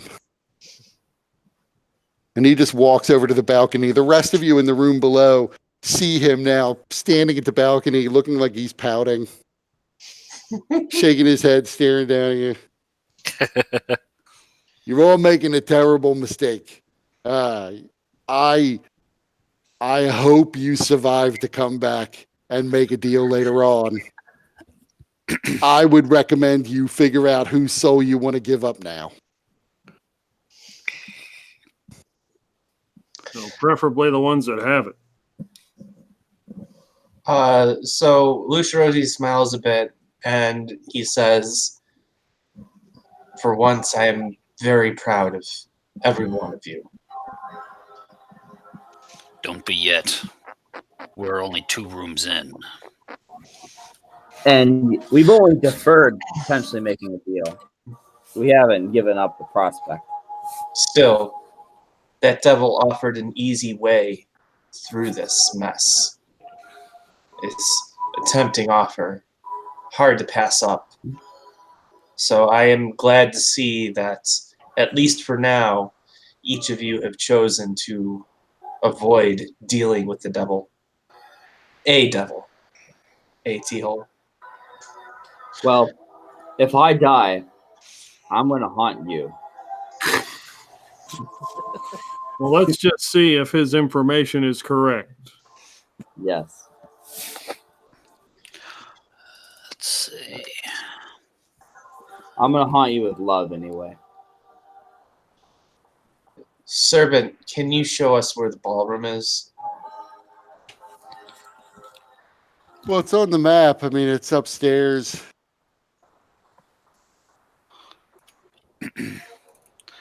We must move this bookshelf. Talk about lazy. There's 2 Hellweirs. Yeah. Are there? Yeah, there's one up in the main room and one down here. Sorry. In the first room. We need to. Oh Mhm. no, I'm going. So who's going to open the door? There are actually 2 doors in this room that are barricaded, and then the one you came through already. Alright, so The one on which the one, according to the map, which one was leading to the towards the ballroom? We gotta go south into the main Yeah. hall. So right here, Right here. Yes. my thing is freezing. So you see the servant flies underneath the table that's mostly holding the door closed, flies up into it and tilts the whole thing out of the way, suggesting the servant is, despite his small size, he's apparently prodigiously strong, and he clearly just hovers wherever he goes, as he doesn't have physical legs. Who wants to open the door? I'll do it. So figure out where. Let's put everyone where you're going to be relative to the door. He'll be on the table. And Lucirosi will hold off on opening the door until everybody's ready, because he knows that we don't know what's beyond, but we know that there's more demons. Prepare to cast Sacred Flame, just in case. So you, I guess Daggerface. Daggerface would probably be as like right behind you. So when you open the door, you notice that the other side is covered in hack marks, as if somebody had been chopping at it with maybe an axe, but more likely just heavy swords. And the air smells, there's wafting through the doorway, you can smell spices, but everything is incredibly bright. In fact, T-Hole, Daggerface, and Lucirosi have to make con saves. So Hellweir, Daggerface, and T-Hole, you get a +3 bonus to your save. Nice. Sweet. That solid 25, nat 20. Damn. So only Daggerface and Hellweir. As the door opens up, this burst of bright light comes shining through, and you are blinded for a round. Damn. So, but Lucirosi, you see that there's a wide hallway that extends to your left and right, turning at corners at both ends. There's a heavy wooden door on the opposite wall across from you. And you see there's a blur of motion in front of you. And you see two very large sets of armor position themselves, but they're moving impossibly fast. And as they position themselves, you realize the faces look blurred, but they're definitely at least partly skeletal. You realize that at the ends of the hallway, there appear to also be other suits of armor, but they're pretty far off, and it looks as if they are holding crossbows. These ones in front of you, though, are holding swords and are moving a lot faster than you would have thought suits of armor should move. Okay. I'm not seeing it on the map yet. There.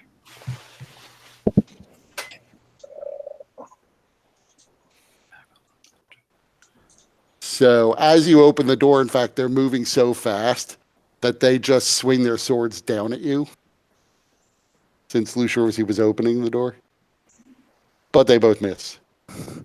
Okay. So now we can roll initiative. Now you can't move in there. You're standing on one of the suits of armor. Oh, Remember to click your person. Oh yeah. sorry. My thing is being incredibly slow right now. So, all right. Initiative. Uh-oh. Hold on. I forgot to clear it from last time. Okay.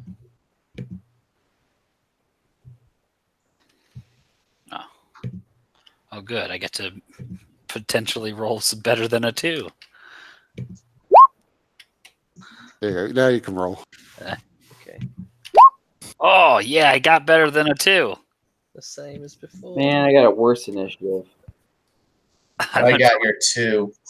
I went from a 2 to a 3. Killing it. Oh, That's a 50% improvement.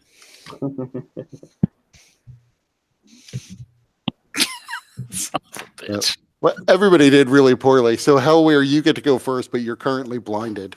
I got 11. Oh, did you? That didn't pop up in the thing. It's somehow at the bottom. Yeah, I'm just gonna be like probably. putting my arm out and Yeah. squinting. And Yeah, Kajika gets to go first. okay. So you were far enough back. You saw this burst of light and this blur of motion through the crowd of people. And you see two suits of armor on the other side of the door, both highly blurry because of how fast they're moving. Quick question. Would my readied action have had a chance to go off? Yeah, that could go off. And it was a Sacred Flame, so... On which one? I don't know which. I can only see this one. Okay, then Where that I'm one. at. What save is that? It's a deck save. It says there in the thingy. Okay. He has advantage on this. I Okay. didn't need it. All right. I would assume I can't shoot through these crowd of people. You can, but they have some cover relative to you.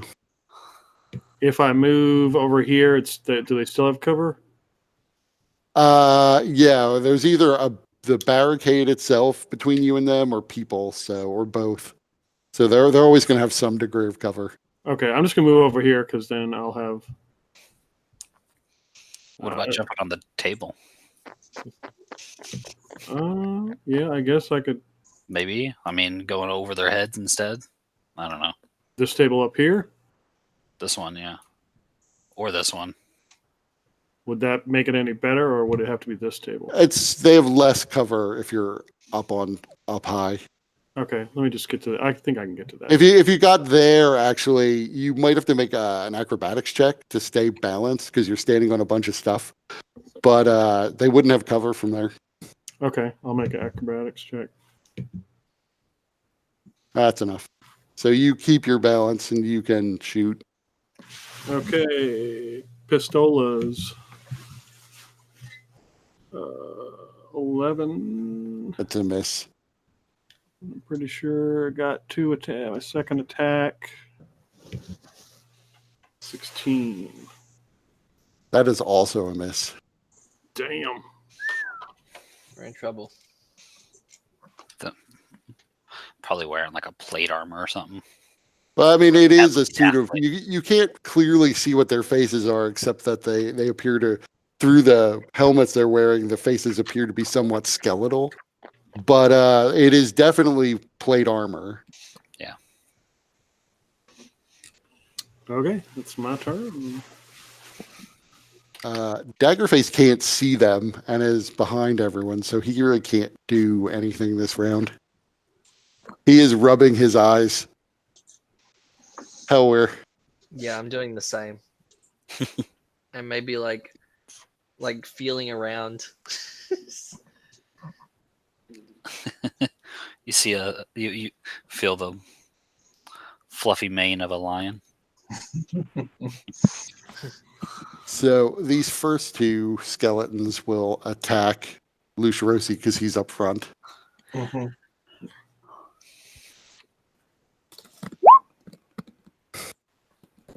That is a miss. That's the first armored skeleton.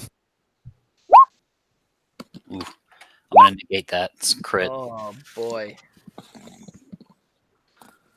Eyes of the Grave, I believe, is what lets me do it.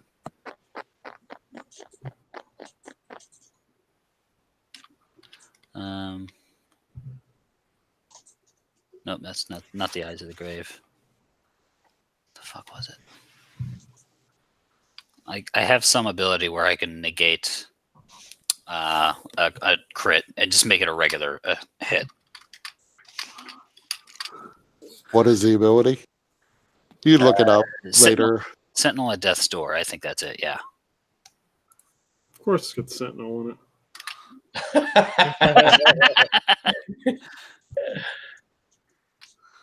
Yeah. God damn it. I can't see anything. This thing is loading so slowly for me.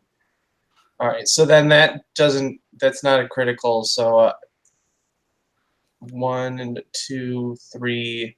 So I'm looking at 9, 21, and then, so 29 damage. Yes. Okay. But then the other two move up with the crossbows. The good news is they can't take multiple attacks with a crossbow.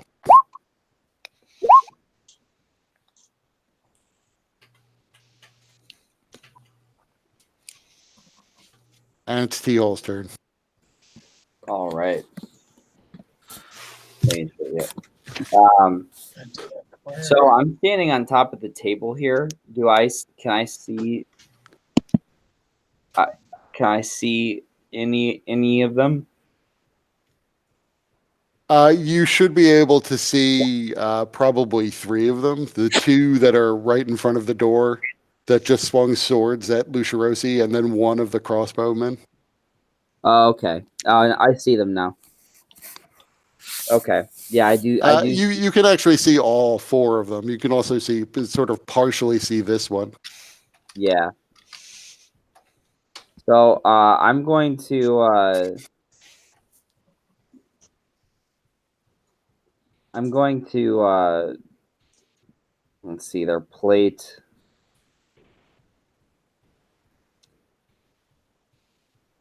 Hmm.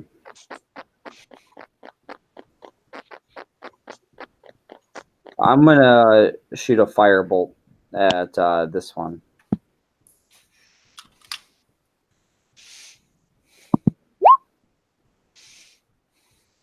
That missed. So you notice the firebolt misses him and goes and slams into the wooden wall behind him. You were sort of expecting the wall to catch fire. He didn't actually But roll a hit. That's his Oh, didn't he?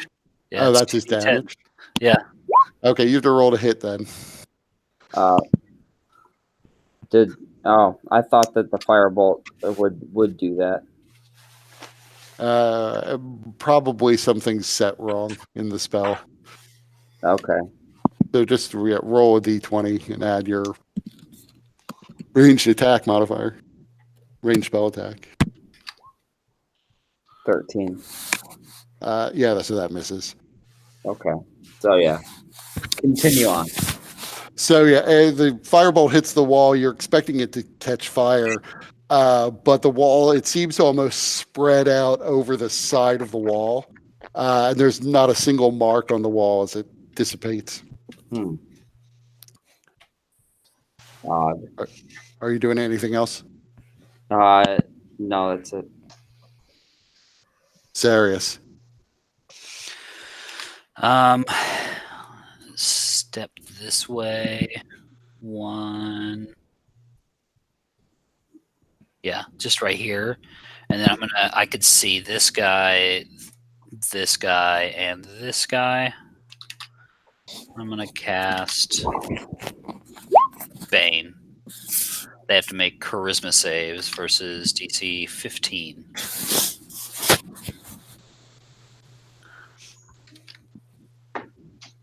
They're not good at these.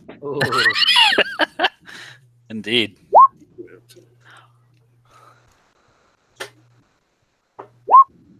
All right. Oh wait, the 16 saved. Damn. So I don't know which one that was, but It was one of the crossbowmen you could see. all right. So the two up front, then they get to make the save at the end of each of their turns. But until then, on all of their attack rolls and saving throws, they got to subtract a d4. Okay. Uh-huh. And it's Lucerosi's turn. All right. So first thing I'm going to do is, why is this taking? I hate how slow Roll20 is for me. So I'm going to use my action to do Awesome Presence. So they have to make a DC 14 Wisdom saving throw, unless they're immune to the charmed condition. I should check that. They are immune to charm, yeah. Shit. All right, so then I'm going to use an action point to take a new action in addition to that. So I used my Channel Divinity. And I'm going to do, well, first, I'm going to move here.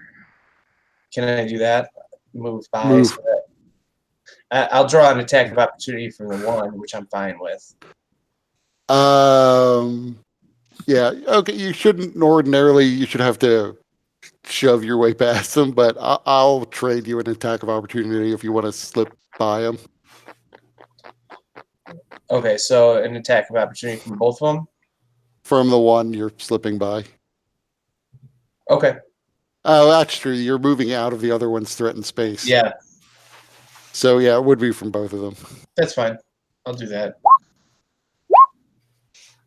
All Then right. yes. And then 3 attacks on this guy. Probably 3. So, God damn it. 1, 2. The third one hit. Oh, wow. These guys are tough. Well, Okay. you see that all of your attacks you think you're about to hit, but they are moving so fast that it is able to dodge out of the way. The first one actually probably glances off the armor. The second one you were certain was going to hit, and he simply moved Neo-like out of the way. Is that with the -4 or D-roll or whatever it is? That's on their Oh, rolls. yeah, sorry. Yeah, on their rolls. My On bad, those sorry. attack rolls up there, Yeah, then? yeah, my bad. My bad. These are Lucerosi's attack rolls. Yeah, yeah, my bad. Sorry. Did both of their attacks, their opportunity attacks, miss? Yeah. Yes. Okay, all right. All right. So that's my turn. Okay. I just know you have like a shit AC, so I was just. It's not. I think it's So okay. now that you're in this hallway, 18. make me wisdom save, Lucerosi. All right.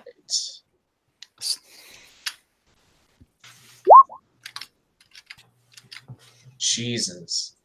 Do you want to use your last action point? Absolutely, I do. I've learned my lesson. Ooh, Jesus. Yeah. So as you move in, you make these attacks, and you realize you begin to feel a little bit nauseated, but it passes quickly. You're able to fight your way through it. Okay. That's good. You also see as the attack ends. Pull it up. The blurring of their motion and the swiftness of their movement seems to begin to fade, and you see what their face actually looks like. They're definitely fanged, and you can see blood and gore dripping out of these helmets. Wonderful. So Lucerosi roars and readies himself for more mayhem. So Kajika, it's your turn. You also see that the blurring of the motion has stopped, and the bright light in this room has begun to dim, so that it's approaching normal levels again. Okay. So I put up my pistol and pull out my musket and shoot at the one closest to me.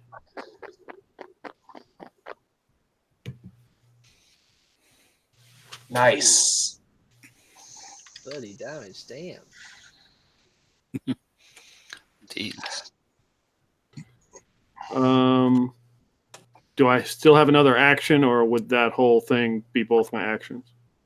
If you just dropped your pistol to pull the musket, then you still have another attack. Okay. Is that one up? I would assume he's still up. Yeah, he's still up. Okay, I'll shoot him again. Boom, meow. Wow. Nice. I think Kachika's getting all the good rolls. Did you just like copy and paste that? Or no. I don't think I'm smart enough. So your two shots tear into the armor of this thing. It doesn't even emit a sound. It's still up and on its feet, but its eyeless sockets turn and focus on you now.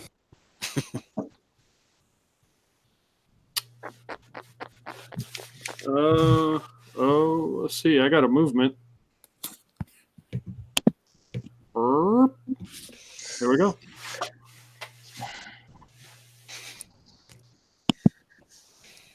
Daggerface's vision clears, so he's going to move up. He's going to attack the one that you just hit really hard because he's pretty smart. Shit. Damn. Oh shit. Rolling the criticals.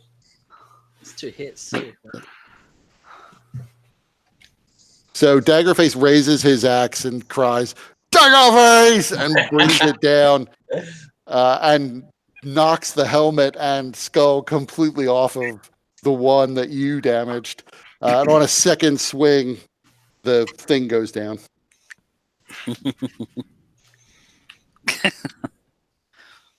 Yes. Elware, your Yeah. vision also clears. Good. I start rushing up. Okay, so there's look, there's Lucia. I see. Couldn't see him before.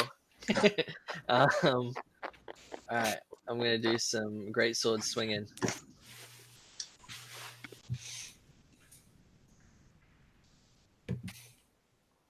Second one hit. Second one hit. Yeah, cool. And then if one of them hit, I get to do one of these. So, like these barbed, like wooden spikes or whatever, come onto one of the sides of my sword, and I put down on it as well. So 2 damage. Okay. And that's me.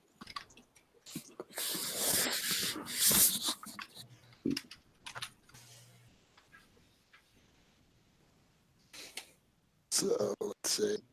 So on this round, you see.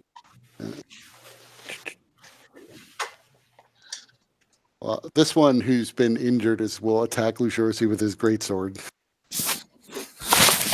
Both misses, so I won't bother to roll. The one with the crossbow next to it is just going to drop the crossbow, and he pulls out his greatsword and also attacks Lucirosi. Both hit.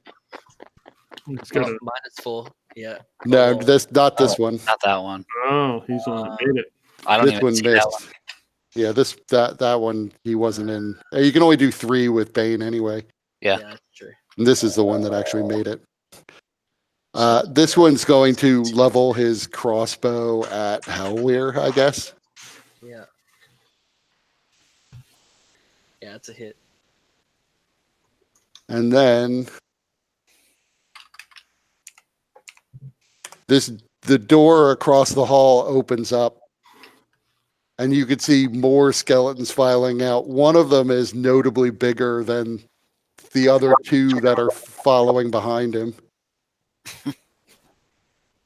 In his head, he's not wearing a helmet, but you could see there seems to be almost covering his body, almost like flesh. There is a blue flame.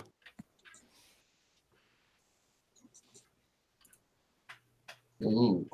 And you can see the blue flame begins to sort of grow and lash out and covers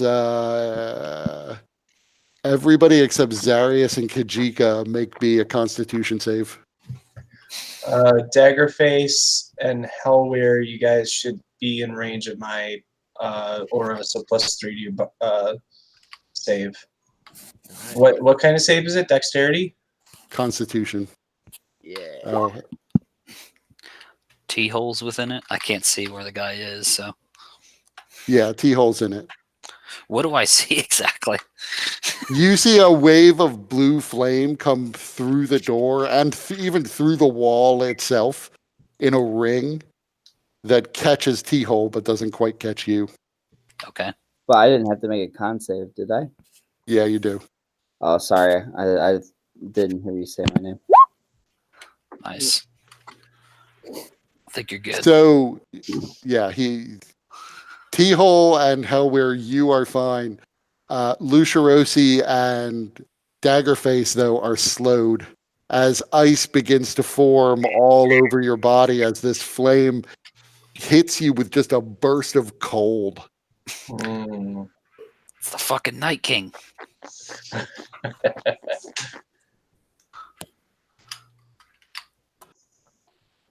But that's their turn. All right. So it's T-hole's turn. All right. So there's only one thing really to do here. And let's see.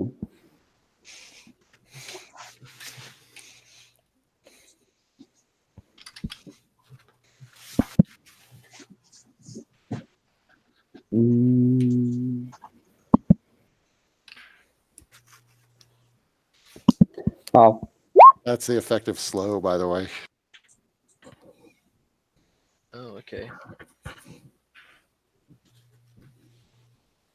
I'll hit this crossbow guy with a firebolt. Oh, will you?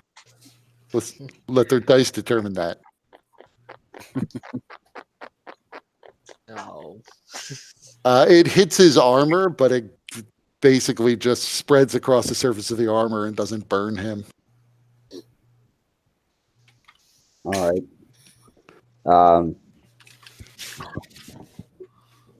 Guess that'll be my turn then. Zarius. We gotta bane him, man. Bane him. All right, so let me double check here. To go there would be 25 feet. All right. I gotta be able to see shit. So I move here, and I see some more. So I see everybody here. Okay.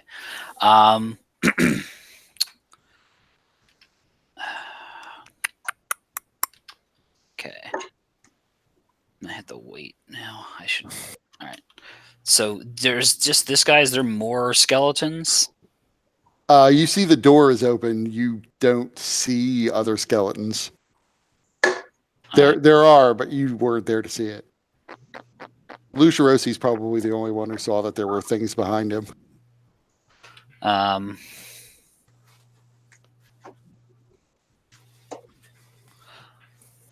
Then I guess never know. I'm gonna go turn undead. They'll have to make wisdom saves versus 15. If there are CR 1 or below, they are destroyed. If they fail to save. I'm pretty sure none of them are below CR1 Yeah. or With plate armor on. I mean, just because I have plate armor doesn't mean anything. There are hobgoblins in the monster manual that have plate armor that are below 1. One failed. This guy has the -4, but He failed anyway. Okay. This one failed. Uh-oh. And they're all dead. Thank you.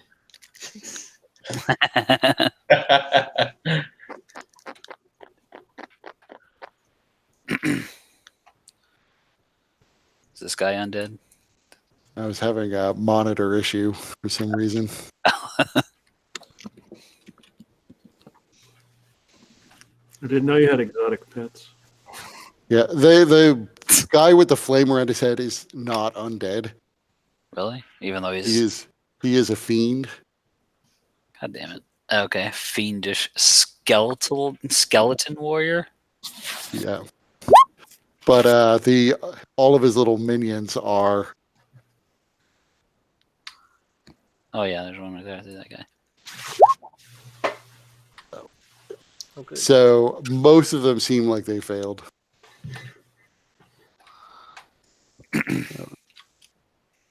I guess I'll Okay. use this symbol.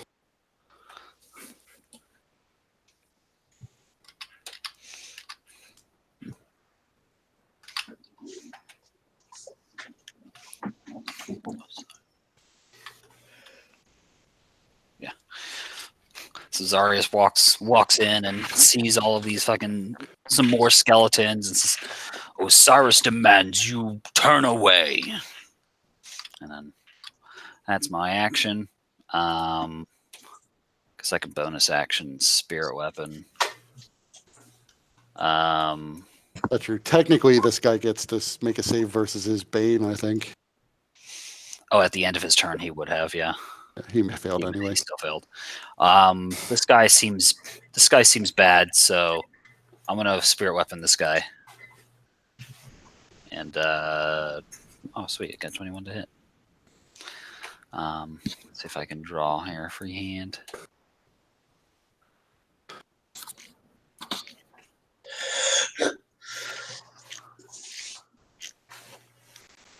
My scythe. So it rakes into him, and he seems to back up a bit in response to it. So you're guessing it worked. Cool. All right. Lucirosi. Shivering from the cold and seeing that there are enemies on all sides and this new creature, Lucirosi is going to do his best to just defend against these creatures while giving his allies time to do something while their attention is on him. So he's going to just use the dodge action. Okay. Kajika. Let's see. So last time should have reloaded the musket. So I'm going to burn an action point from last time, so I'll have one less. Okay. We'll try to get closer and shoot. I see. I'm gonna shoot at the one in front of Daggerface. Okay.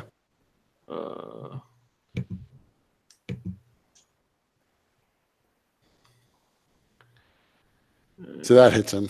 Okay.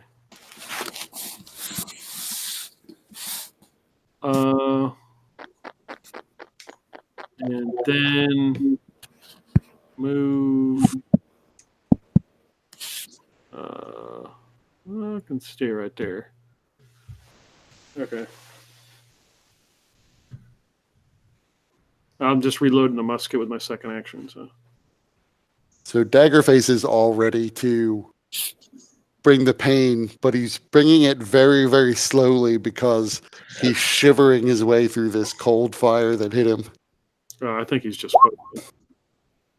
And moving so slowly that he misses the one in front of him. Hellware. Oh, by the way, do I get a save at the end of my turn against this effect? Yeah, you do. Magic missile.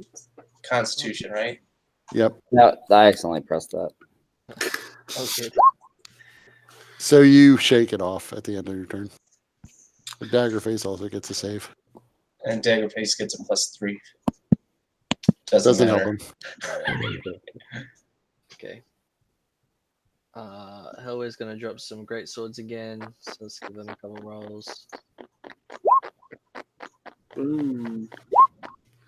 Come on. Wow. Too bad you didn't have advantage. Holy shit. So you're swinging at this one. Both of your shots are deflected by its armor. Okay. The end.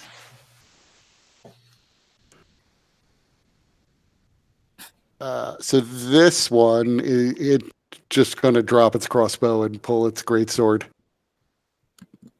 and attack Zarius.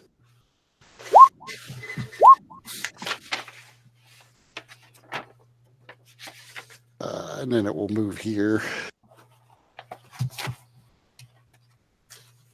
This one can't run through his square, but can run this way. Oh. So you can take an attack of opportunity against him as he starts running away. Sweet. Yeah, you go ahead. So can Lucirosi. Yeah. All right. Will I be able to? No, he was too far away from you. Unless you have the Warcaster feat. No, actually, they still have to be within 5 feet. Does turning, does that break if somebody hits it? If they take damage, yeah. That's what I thought. So, I don't know who would know that, but if you do hit him, you would have broken the turning. So, in any event, both of your shots reflect off its armor, so it's still running. Oops. Not what I wanted to do. I broke your scythe. Oh no. Oh, it's broken. The creature ran right through it. He headbutted your scythe and broke it. This one starts to run. So Lucirosi, you can make another attack of opportunity against this other one. No, I can't. Oh, right. One reaction round. Where are they going? They were running away. Is the little devil behind us? Is that why they're running away? This one will move up. The commander will move up. Excellent. Lucirosi squares up against him. Commander, does not have a great sword. He's carrying a long sword and shield. Snail thing.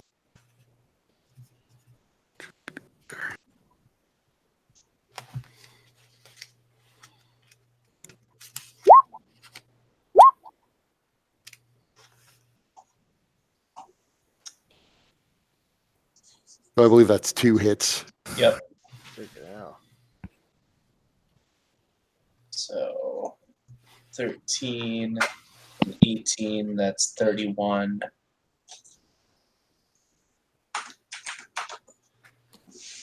Lucirosi is getting burned and getting pretty bloody.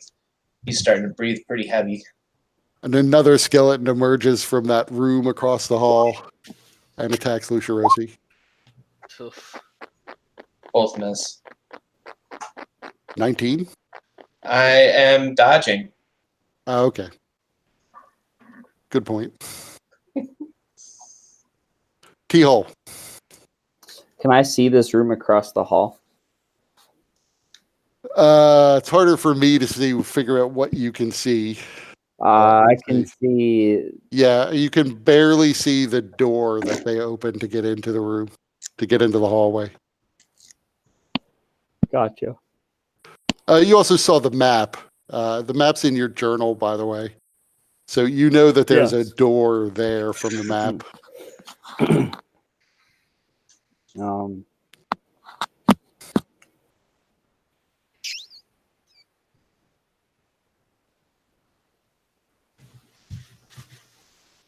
I'm going to see. I'm going to try to run past the corner here. Will I get a ball for an attack of opportunity from the being in Xerius's? Where are you moving to? If you move within 5 feet of any one of them and then out of their threat range, then yeah, you would. Okay, so I guess that would be because they'd be coming across it. Yeah, it depends on where you're trying to go. I want to go over here. Yeah, that would draw an attack of here. opportunity. You can move here without provoking. As soon as you move away, Yeah. provoke. So I'm gonna move there, so I can have like a better view of this new room, and then I'll attack this one with a magic missile, and I'll cast it at the 2nd level.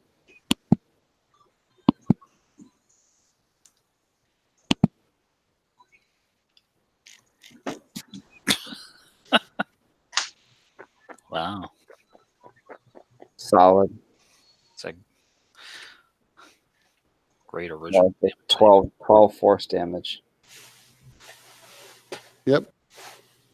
So the missiles fly right through the armor, essentially, making big dents in them and knocking it back a bit into the wall. But it stares at you. Its mouth is already agape and open as blood is dripping from it. And without any skin or muscles, it's hard to tell how hurt it was by it. Clearly, it took damage, though. I think your rolls for the damage of magic missile are wrong. The first one was right. The It says two, I 1 mean, times 1 d4 plus 1 times 1. So it did 1 plus 1.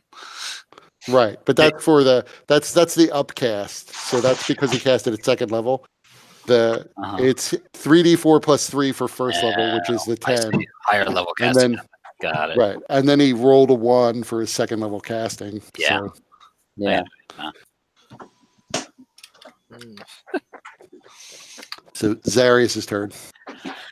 Oh, okay. Luciosi's looking a bit hurt. I'm gonna take a step this direction and throw you some cure wounds. Fucking crazy! I did max on all my dice. You're welcome. Asheros is shining down upon me. Uh, I know you. I know you think it's whoever you think it is, but no. It's You're wrong. Asheros.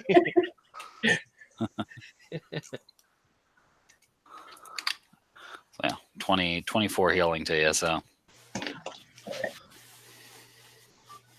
Wait, how did I end up with just 19? I thought it was a 30 last time. I don't Did know. I take more damage? I think so. I didn't deduct any more from it, but Probably I think loading. you took how much? You took 32 damage last turn total from 2 attackers. And I was at 50. So 50 minus 32. 18. Oh. Why? Wait. Then I have. I didn't change your hit point total, so it had to be something you did. No. Okay. So yeah. No. That makes sense then. Okay. So plus 24. Yeah. So I step forward, heal you, step back again, and then I'll have my thingy swing at that guy. Spiritual weapon. I prefer to call it a thingy right now. Okay. So, God damn it. Yeah, it swings up behind him, but he spins and deflects it with his shield. All right. Yeah, I might go ahead and just take another step this way. All right. So it's 5, 10, 15. Yep. So Lucirosi, it's your turn. All right. I'm attacking. Boom. Boom. Fucking hell, man. Come on. Third one hit. All right. So Lucirosi drops his defensive stance and begins trying to pummel him with his giant fists, but only one of them connects.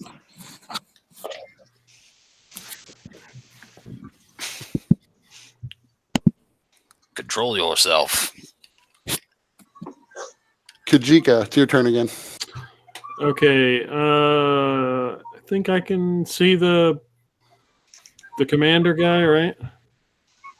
I mean, I can sort of see him. He's right next to Lucirosi. Is that him?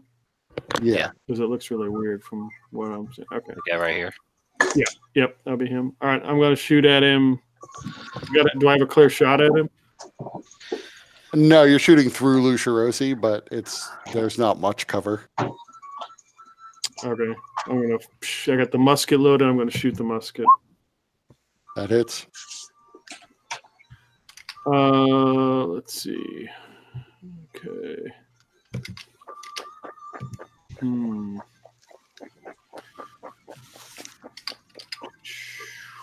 All right. I'll use my second action to reload and see if I can move back up on top of this thing.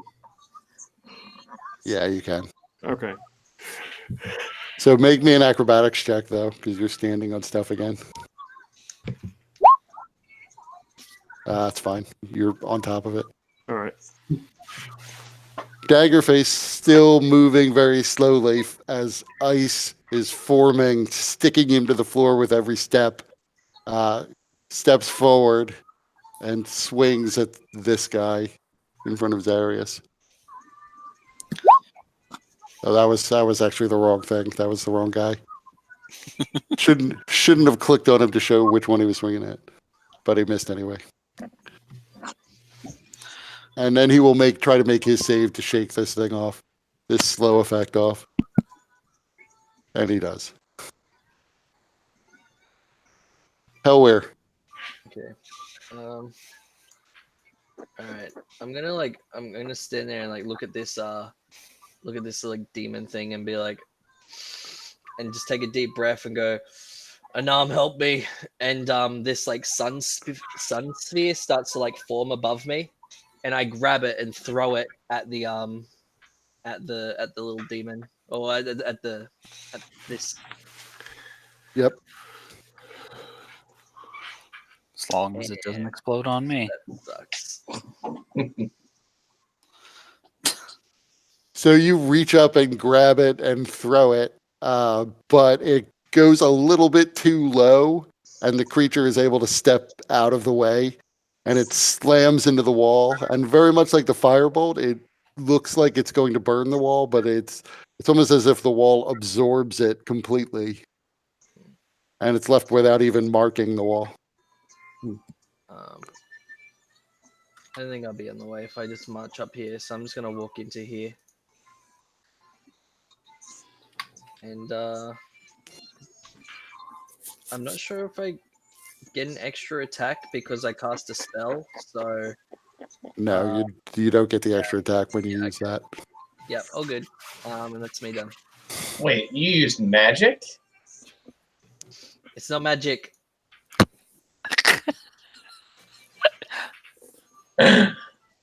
It's Asheros giving him magic. Not actually. What? You do see what it did look like, a tiny little sun that had formed above his head that he hurled at the wall. Clearly needs to practice.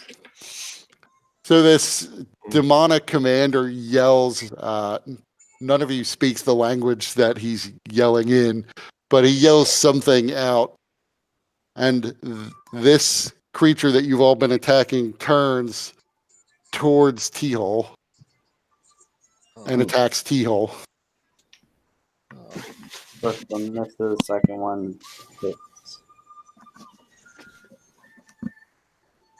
And then the commander, let's see. Little does he know, Zarius has the sentinel feet. No. He attacks Lucirosi.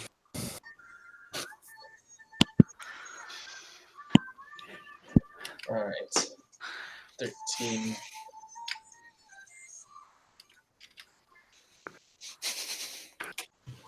T-Hole's falling asleep. And then his minion will attack Lucirosi and miss twice. And That's then right. Lucirosi deflects many of the blows, but one of them slices across his face, and he comes back up. And he's like, "Ah!"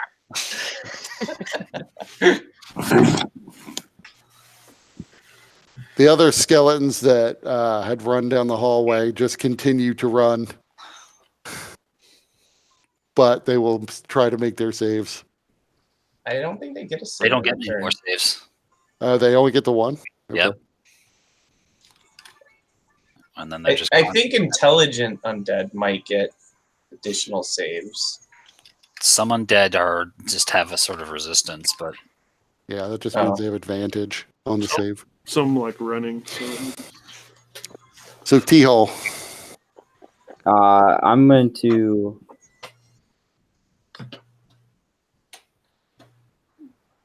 Is this a statue or is that a? That's a different kind of demonic skeleton. Okay, yeah, that's the commander. So I'm gonna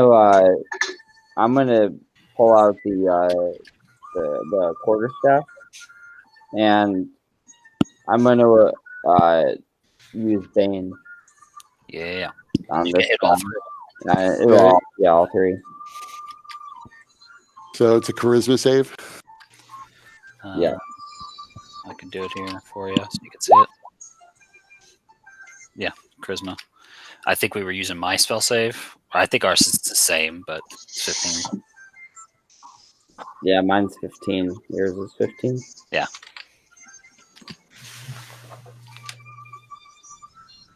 You're all gonna.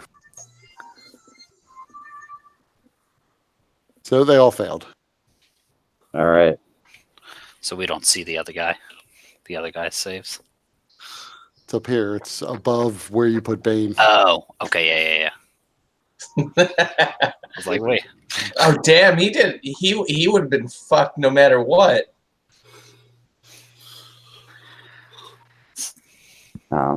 Perfect. He embraces the bane. That's my turn. So Zarius.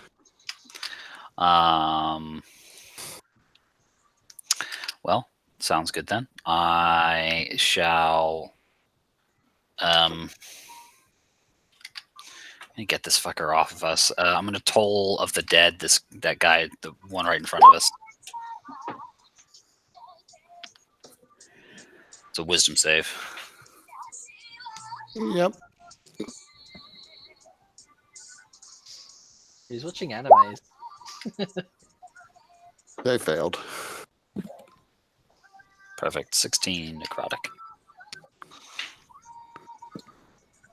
I got my own music playing. Okay. If it's bothering anybody, I Yeah, can no, turn it it's off. all right. It's all good, man. It's cool. I just figured somebody was watching anime as well. So. Yeah.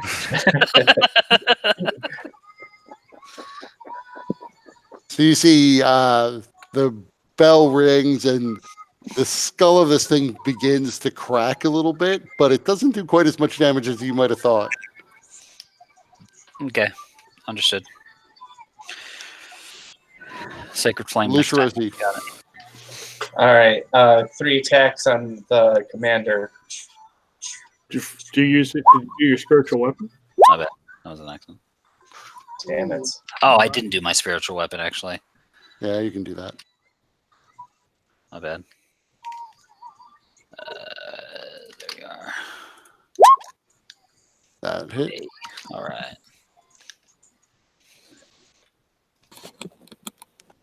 So Lucerosi, unfortunately, this thing is moves as if it were alive and is able to deflect your blows off its shield and connect with its armor in 2 other cases. Mm-hmm. Kajika. All right. Shoot the musket at this Iceman. And that hits him. All right. Let's see here. I'm going to burn an action point and take another action. Well, my second action, I'm going to reload and then use the action point to take another action. So I technically would get, 2 more? 2 more attacks. Attack actions. Yeah, right? Yeah, you get another round, so you get 2 attacks. Okay. So I will fire the musket again. The dirt bag. Oh, 4 damage. That sucks. And drop the musket, pick up the pistol if I can do that, and shoot one more time. Changing weapons. So the pistol shot, unfortunately, rings off of his shield and goes high into the ceiling. The first one hit. Okay. And I'm done.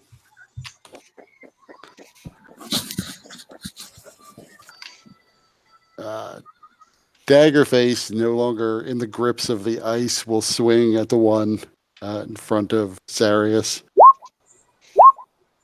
But only hits the first time.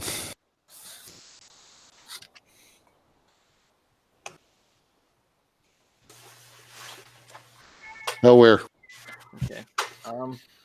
I put the greatsword away and I pull out a hand axe and I grab the I go to grapple this guy in front of me. Okay. let me just go back to the strength check. Oh boy.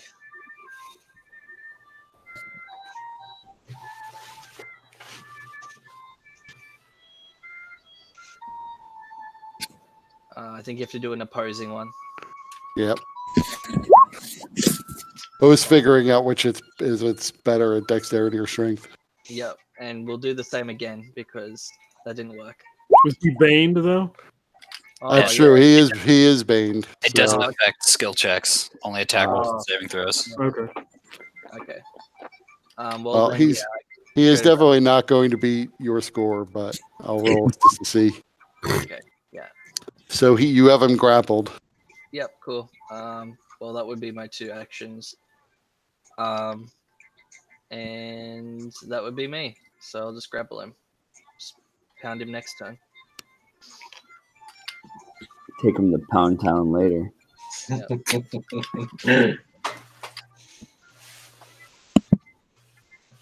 So the one you have grappled can still attack. Yeah. And I guess he still has his orders. So he is going to continue single-mindedly to attack T-Hole. Okay. And then I'll roll his D4s. So that's a 17 and a 17. Both of those hit. Dang. How are you doing on health, T-Hole? Not so great now. All right. I'm bloodied. Yeah. And then he will try to shake off his. What's the DC on his Bane? I think he shook it off. 15. 15. But doesn't he have to apply the? Yep. Yeah, I think that's fair. I think he does.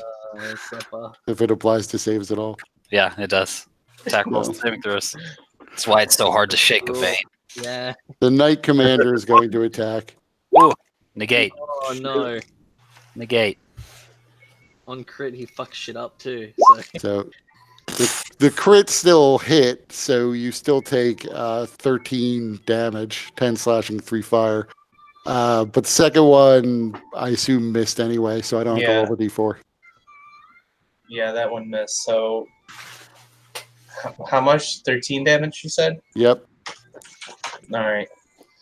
And then the last one, who's not fleeing. Roll the d4. So 18 on the second one, 16 or That less hits. than 16. So 12 more slashing from the second one. All right. Lucerosi drops to one knee, but pushes himself back up to get back into the fight as best he can. The commander tries to shake the Bane. And definitely does, even if I roll the d4. And then the other one tries to shake the Bane. And definitely does not.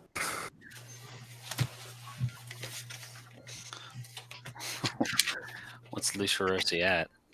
5. Ooh. Alright, T-Hole, it's your turn. listen. T-Hill's He's out. He was more than bloodied. T-Hole's like, fuck that, I'm out. The internet knew. It's that Wisconsin internet. Yeah. Flee to Mallet Space before they can kill you.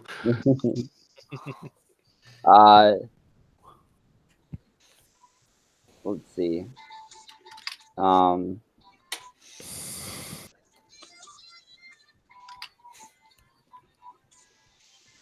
Yeah, if I'm in, do I still get an attack of opportunity if somebody's grappled? Yes, technically. He's not restrained, he's just grappled. Gotcha. Okay.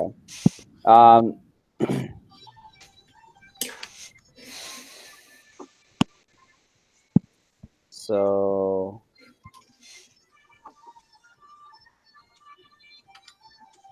I'm going to. I'm going to do a disengage and jump back here. Okay. And then I'm going to use an action point, take another action, and cast Firebolt on this guy. Okay. Let's see. Oh, man, what's up with these rolls? So it flies essentially right between the heads of this creature and Hellweir and flies down the hall, impacting the far wall. Sorry. Arius. All right. I guess I'll step around and So Lucirosi will say, "Don't worry about me. Just focus on them." don't be an idiot.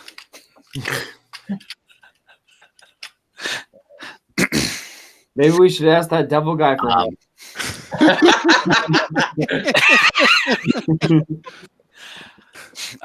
But he'll consider it and say,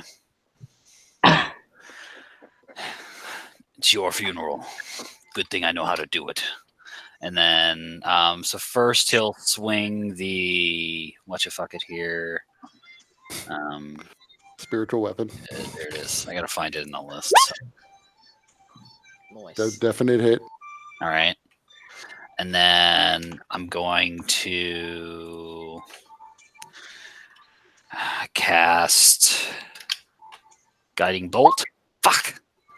Cocksucker! That sucks. Would have been nice. Yeah, I know. And then I think perhaps I will use an action point. I so rarely use them in this game. To use my second channel divinity to do Path to the Grave on this guy. So the next bit of damage he takes is he's Vulnerable. vulnerable to. So he'll take double damage. Man, this would be a great time to throw a crit. It'd be great. It'd be quite nice. Right. If you had one. Well, it is Lucirosi's turn. All right, so Lucirosi, blood coming out of his muzzle. He grits his teeth and begins pummeling. Fucking hell, dude. Come on. Oh, Third one hit. Find Lucirosi again, damn it. Or not, your Solosri, I mean. You two were like this one and the same. So long ago.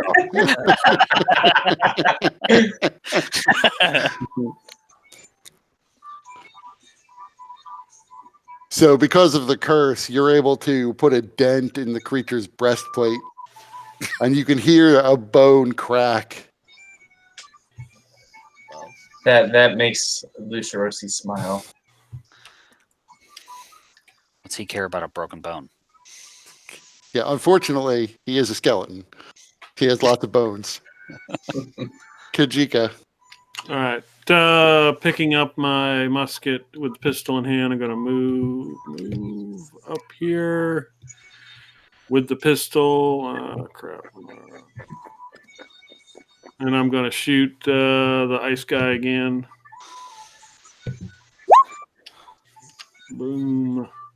Nice. And then shoot him one more time.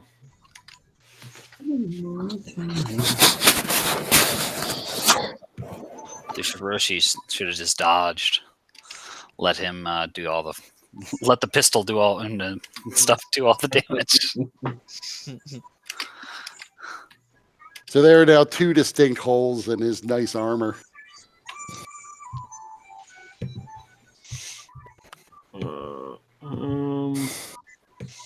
What's my movement? I'll move over here.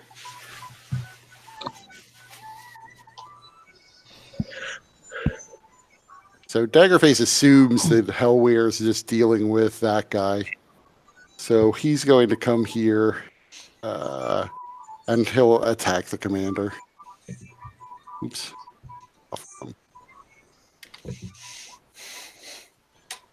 Only hits with the second one.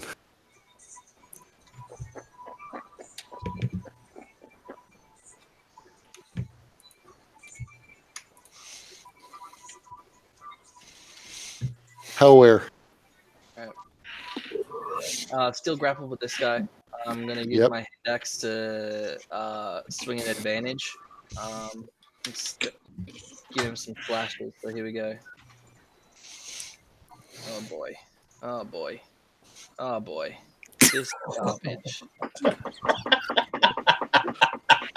So unfortunately, you're unable to find a chink in the plate armor.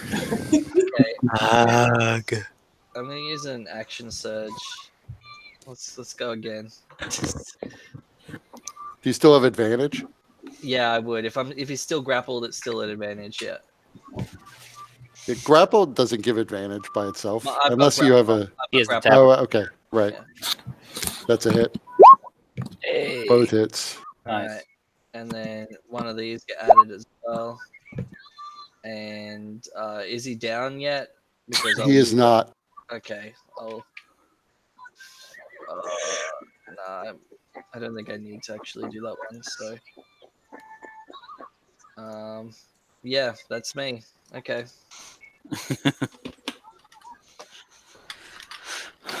And it's their turn. So the one that you have grappled, well, it can't go after him. It's going to try to break the grapple. Okay.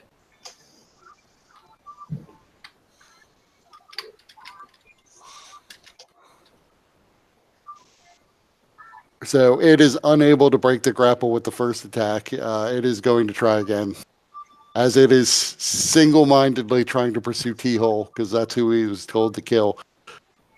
Uh-oh. Uh-oh. Uh-oh. Uh-oh. Can I action point and reroll or do it? You can action point. Yeah, all right, we'll do that. Let's have a look. But he still breaks away. Yeah, I'll just let him go at this point.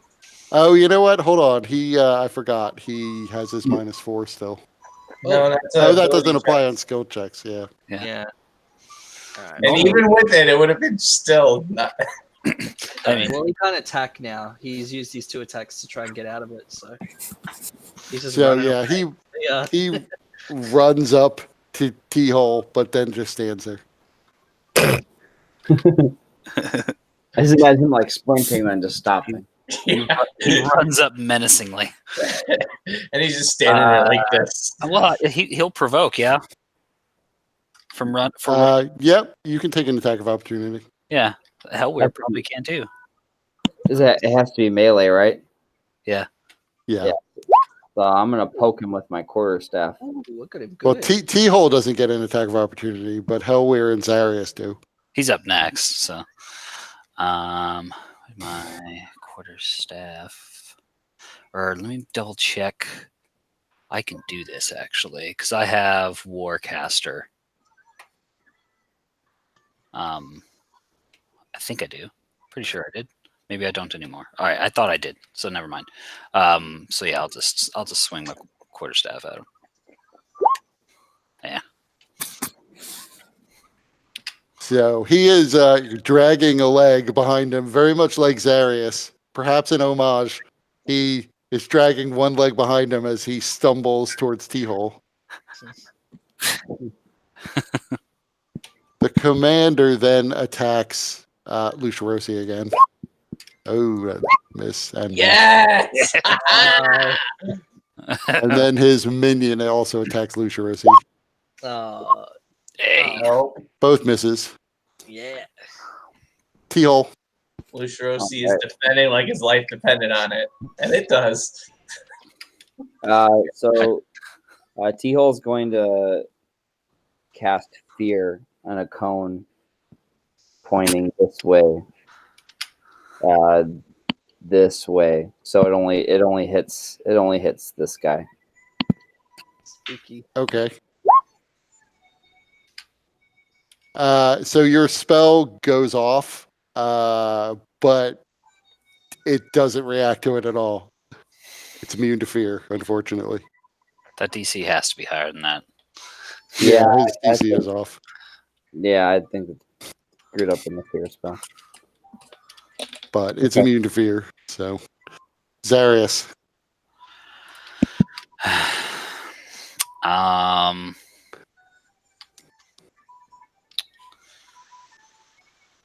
Yeah. Oh, I'll do do a sacred flame on this guy. So it's a dex save for him. Hey, all right. Failed. 12 radiant damage. And So, then what does that look like? it's I imagine as a sort of presenting of the holy symbol, like, and it sort of calls down a beam of light on the thing, and the one that they can't hide from. So So the light strikes this thing on the head, and you see cracks begin to form in the armor as the light permeates through it, and they all begin to glow brighter and brighter, and then it bursts apart. yay! I got you. All right. Ushiroshi.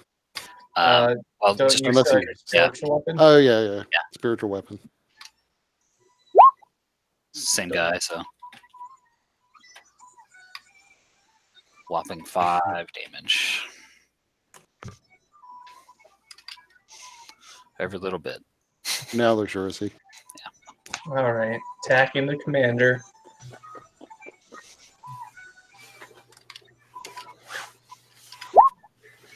Jesus Christ!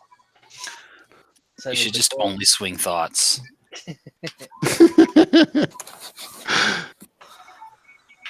We attack from thoughts, prayers are useless. never prayers.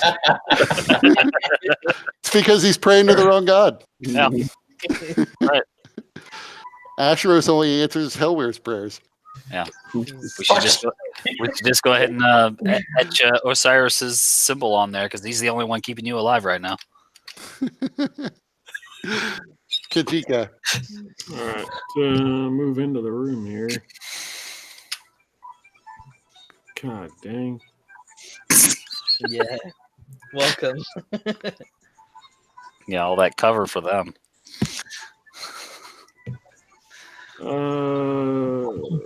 Does he have any cover in that spot You right have You have to fire through people, so he's a little bit of cover. there? Okay. Oh well. Don't roll a 1. Second attack. Yeah. Yeah, he's able to dodge those. And if Luceroshi wasn't deaf, he is now. Yeah. Kajika puts the gun like right next to your ear, reaching over your shoulder. And fires and then says, Lucerosi, move. You should have used your musket, because then you could use my shoulder like a steadying thing, and then you wouldn't have cover. In fact, you might get a bonus. So Daggerface plants a foot forward and says, Daggerface! Daggerface! And does manage to hit him, but doesn't do that much damage. Hellware. So I can't really reach over anybody. So I'm gonna have to try my luck with another sun sphere with like cover. So this is not gonna work out, but we'll find out. So sun sphere, here it comes. Ooh, good old nothing. 11. So you see another miniature sun fly down the hallway. It doesn't really get that close to the commander, but it bursts against the far wall and dissipates.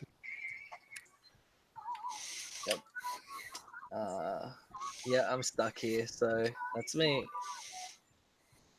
The commander will attack. Oh, I forgot. This last one should have tried to make it save last time, but he'll probably have failed it anyway. Yep. So he is still baned. Commander's going to attack.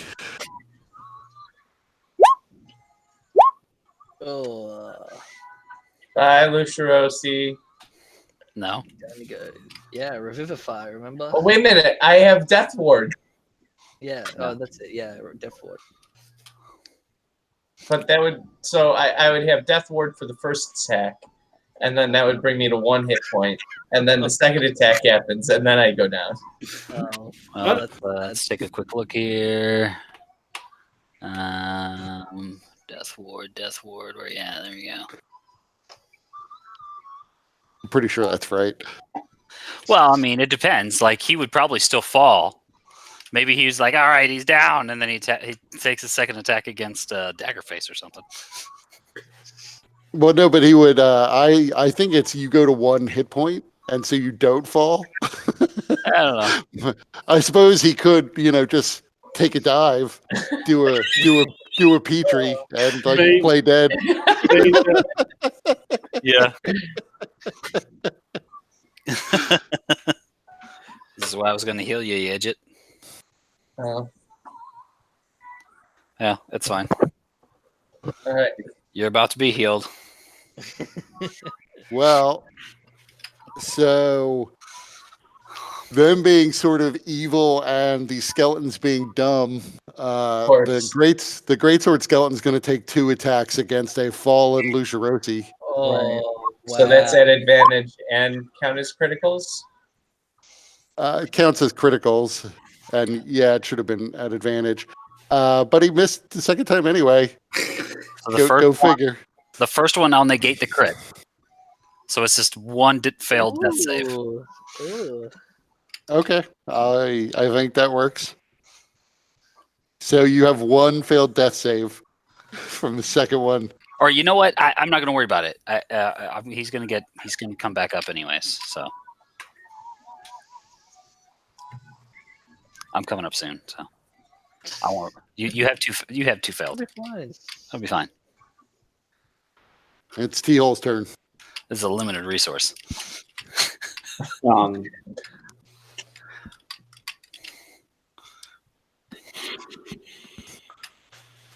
going to move closer. I'm going to go to...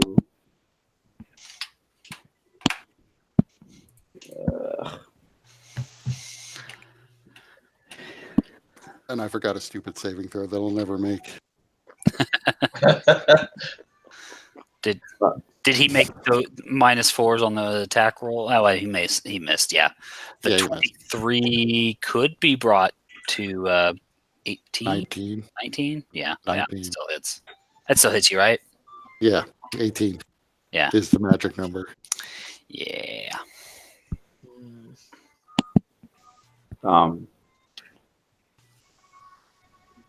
Then I'll guess I'll just do another firebolt. There we go. Natural 20. Boom. So it's max damage plus whatever you roll. So it'd be 20 plus 17, so 37. So describe what happens when this thing is burned to a crisp by your firebolt. Now that Lucharosi is out of the way and he no longer has cover, you're finally able to take the attack you've been waiting for this whole time. About damn time. So as firebolts have just been like flying all over, T-Hole he's kind of running forward. And he trips a little bit, and as he trips, he lets it go. But it turns out that was just the right calibration that was needed. As like a ball of fire goes screaming out, and then it just like punches a hole like straight through the guy's face, and then the armor just crumples to the ground. And Lucirosi,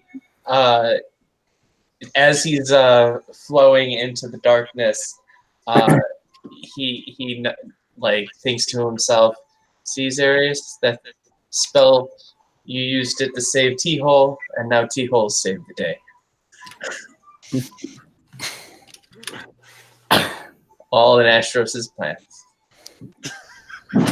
Oh boy. It's Zarius' turn. Ashros needs a better fucking person.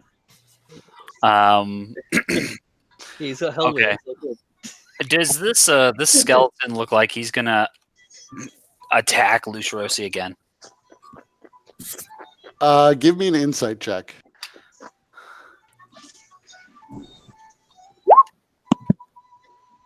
You think probably from the way he's oriented, he would attack Lucirosi again. All right. Then I gotta fucking heal you. Let's do it right. So we're gonna do. It's gonna be cure wounds at 3rd level, which is gonna be another 24 hit points because you're at 0. And I do max healing whenever you're down. Oh, really? Circle of mortality ability.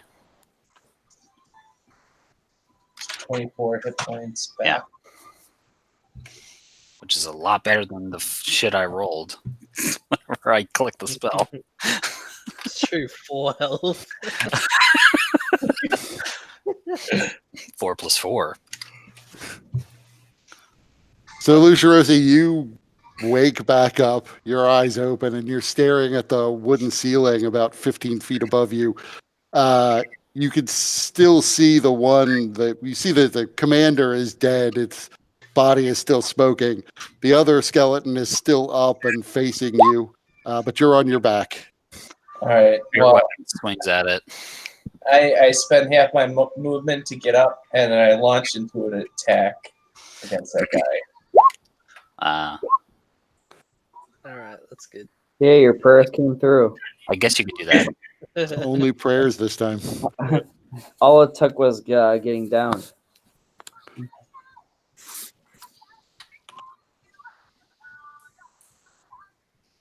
So that's my turn. Kajika. Good lord, the son of a bitch is still up. I would. This one hasn't been the focus of anybody's attacks until now. Okay. I'll take an action to reload and then scream at Daggerface to duck, you dumbass, and I'm going to shoot right by him. He's fucking short. So is Kajika though. Yeah. Kajika's like 5 feet tall. Oh. Very short hobgoblin. That's a hit. All right.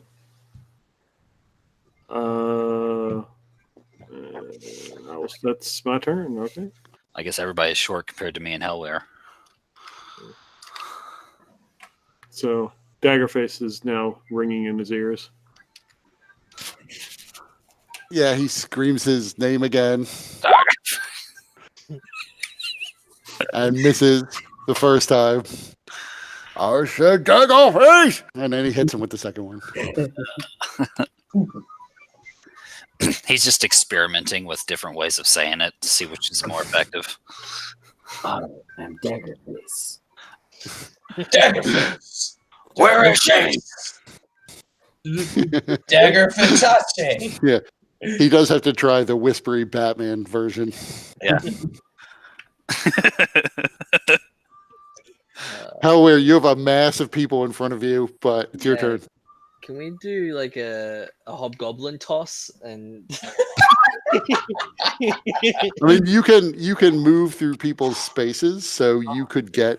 can I just throw people at it? Get up here if you really wanted to. Yeah, you could get to there. There, really. You just have to walk through T-Hole and Lucirosi spaces. All right, shoo, get out of my way, everybody. Move. All right. Oh, Zarius, did you forget your spiritual weapon? No, I think I He just did. missed. Yeah, he missed. I got Oh, a 17 to hit. So- Yeah, plate armor is 18, Yeah. even for the bad guys. Yeah. I figured I missed, so. Okay, so I probably have a better chance of hitting him if he's at advantage, so I'm going to grapple him. Yeah, it's a Well, grapple. he can't beat that, so you have him grappled. So advantage hand axe. Yeah! There you go. And add this. Bam. And is he dead yet? He is not. Okay. I'm out of actions then. So done. At least he's grappled. It's his turn. So he is fighting against this grapple of Hellweir, swinging his greatsword still at Lucirosi. God damn it! Back the fuck up. I'm gonna drag this guy away. Oh my Holy god! shit! All right. I guess I gotta negate another fucking crit. Can you do that? Just like ad infinitum. No, I got one more use. So fucking don't get hit again. This So is you why I take- was like. This is why I was like, yeah, you know what? I'll let you just get. You'll take the hit whenever you're down. I'm just gonna bring you up. So Alright, So you what- take 22 slashing, but it alright, could have been much worse. alright. So I have 2 hit points left.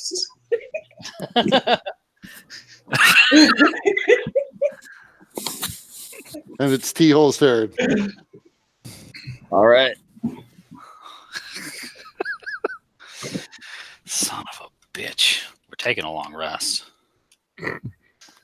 Well, if we would have made a deal, we could have found out where we could take a long rest. Now we gotta give up a soul. Still can. No, we're not doing that. You're knocked out. No, I'm not. Not yet. I have 2 hit points left. I'm clinging to life. Someone knock him out. Not anymore. Yeah, I'll do another firebolt.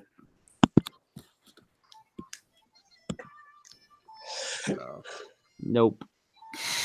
So it goes wide and slams into the door, but doesn't leave a mark. Zarius. I think I need a running start next time. Fucking hell, man. Yeah, you're killing me. Yeah, just go backwards and forwards. All right. So we'll do spirit weapon, That hits. and then sacred flame.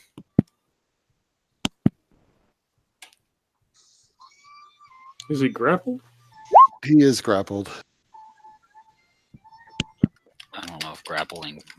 Yeah, I'm not sure what it does grappling for doesn't you do anything to or- dex saves. Yeah. No. Restrained is You made a wisdom save, though. Oh, is it supposed to be yeah. dex? Yeah, that's a. Yeah, oh yeah, that's true. And he's baned. Oh. Eh, There you So go. he failed. So again, your sacred flame comes down, and you can see the entire skeleton begins to glow inside the armor and just turns to dust.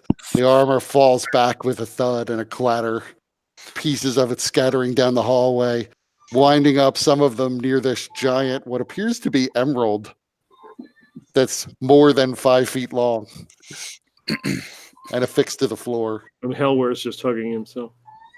Yeah. It's like I'm just holding this plate, like this metal plate, and I'm like, what the fuck? Just throw it on the ground. Retreat back into this room. As Zarius goes back into the fucking room where we fought the cacophony demons. Yeah, because there's still more. Those other ones that ran off may return. We have maybe 30 seconds until they return. Till they respawn. Yep, till they leave, start running back.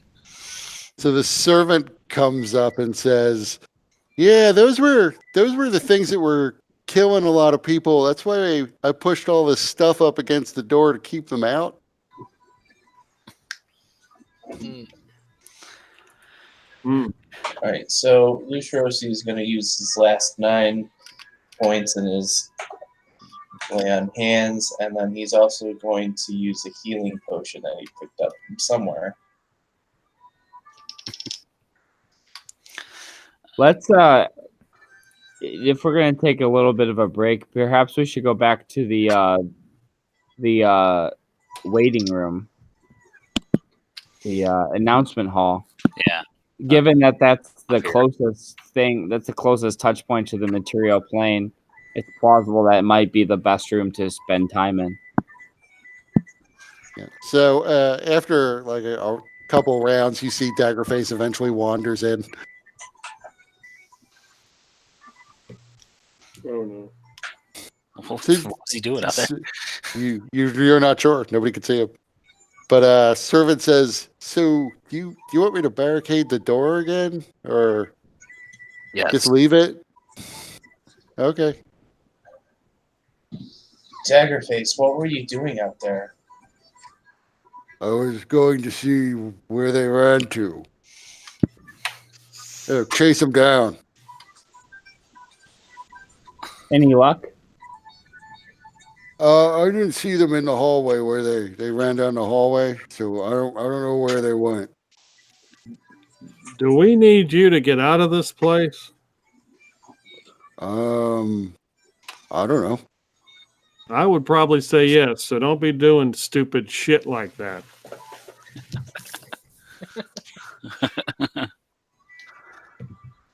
Yeah. So the servant flies under this barricade that he built underneath the table and lifts it up again and moves it back into position, pushing the door closed.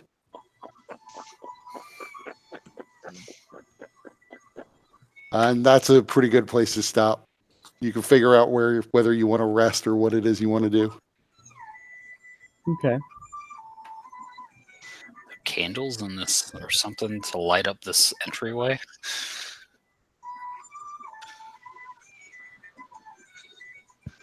Can you not see the entryway? Well, I mean, it's dark, so I have to have the torch to see. Yeah, that's better. All right, no. You think? I'm sure I must. Because funny, when I click on your character, it doesn't seem to be dark. Well, But- so here, let me move this out of here. How about now? Is that the torch? Hey, that's better. No, I just moved the torch in. No, I think he's made it visible now. I just changed the light on one of the things. I essentially turned the table into a torch. It's a slow burn. All right. Cool. There you go. You'll start back in the entryway again. Negative progress. No, I mean, we did argue. You know, we did talk with the devil for quite a while. Right. And you cleared out. Those skeletons were intended to be tough, and you cleared most of them out. Is the librarian looking down at us with judging eyes? Oh, yeah. He's just standing there. He was watching like the entire fight. It's hard to say what his reaction was exactly, but he's probably a little pleased with himself. You know, you survive. He doesn't want you to die because you're the potential deal for him. Mhm. But you know, you getting roughed up. That's not bad for him. There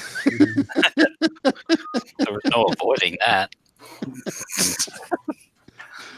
The only way out of here is to go through that door. Plus, it's the super judgy paladin who went down.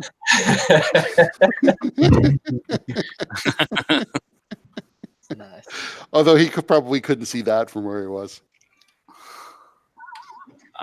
No, but he sees Luciosi's terrible state that he's in right now.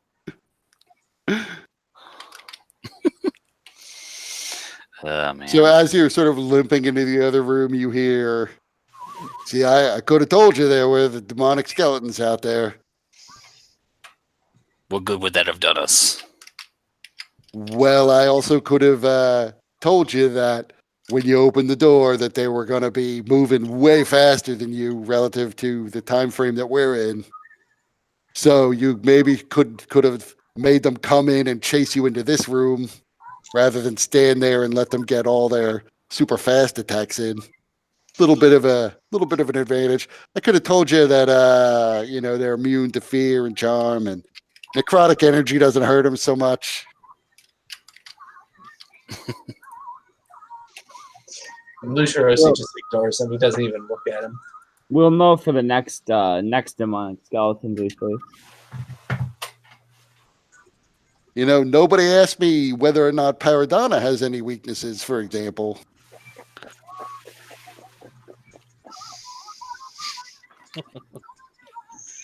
Lucia Rossi's still ignoring. Actively ignoring.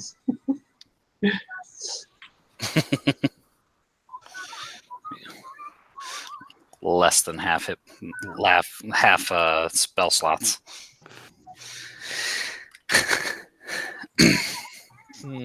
I used everything that I have. I have nothing left. You used it in the previous fight. Well, I had a couple points in my lay on hands. Pretend. And I had a channel of divinity. Pretend it's your game, okay? Well, and then realize that you made it through 2 rooms and into a hallway. So clearly the tougher fights are ahead. The hallway was not going to be the boss fight. What? You mean you don't put your boss fights in hallways? Not usually. I mean, there's a whole other floor you haven't gotten to yet. Yeah. That fight would have went a lot easier if I just would have rolled my criticals like I normally do. That's true. There were some poor rolls that dragged the fight out a bit. Yeah. And they rolled pretty well consistently. There were a lot of crits early on. All against me. On our side, we had a lot of crits. Right, and Kijiko almost took one out in one round. Oh yeah, he had 2 right in a row. Yep. Like, I could have been doing a lot more. Oh, you did. Oh shit! I could have been doing a lot more Sacred Flames if I, didn't have to control the battlefield. That's why I was like, I sure hope that that T-Hole uses that staff to cast Bane, because that would be real handy right now. If I don't have to do it, it'd be really handy. He eventually did. Yeah, he did. I would say, I think I said before, but I'll reiterate anyway. If I have particularly evil enemies that are either really stupid or smart enough to realize that a cleric can raise somebody back into full fighting strength in a single round, they will sometimes attack you when you're down. So try to finish you off rather than leave you there for the cleric to heal. Yeah, that's cool. This was sort of a combination. The commander was smart enough to know that it was worth trying to kill Lucia Rossi. His skeleton minion was just attacking Lucia Rossi because that's who he was attacking. And he wasn't dead yet. And you take out T-Hole for some reason as well. Right. Well, that was because the commander identified he might have gone after the cleric, but he figured the cleric was tough. He identified T-Hole as an arcane spellcaster and figured it would be easy to drop him. So he just ordered his minion to go after that guy until he was dead. But he couldn't actually drop him, unfortunately for him. Yeah. In part because Hellweir grappled him. So he had to waste a round trying to get away from Hellweir. I don't know why the guy wanted to focus so hard on Lucia Rossi. It's not like he had any of his, he wasn't hitting. Wasn't hitting. He wasn't smiting. He's pretty recognizably a paladin of Asheros. He could have focused on you, but Osiris isn't as big a threat to him, or at least as big a rival as Asheros.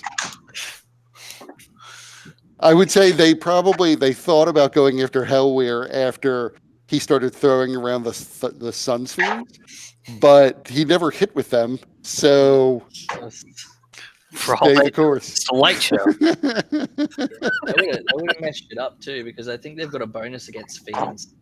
So that spell does at least. What spell is it? It's called Sun Sphere. Is it like a new spell? Something? Yeah, it says special undead and fiends are particularly susceptible to this attack.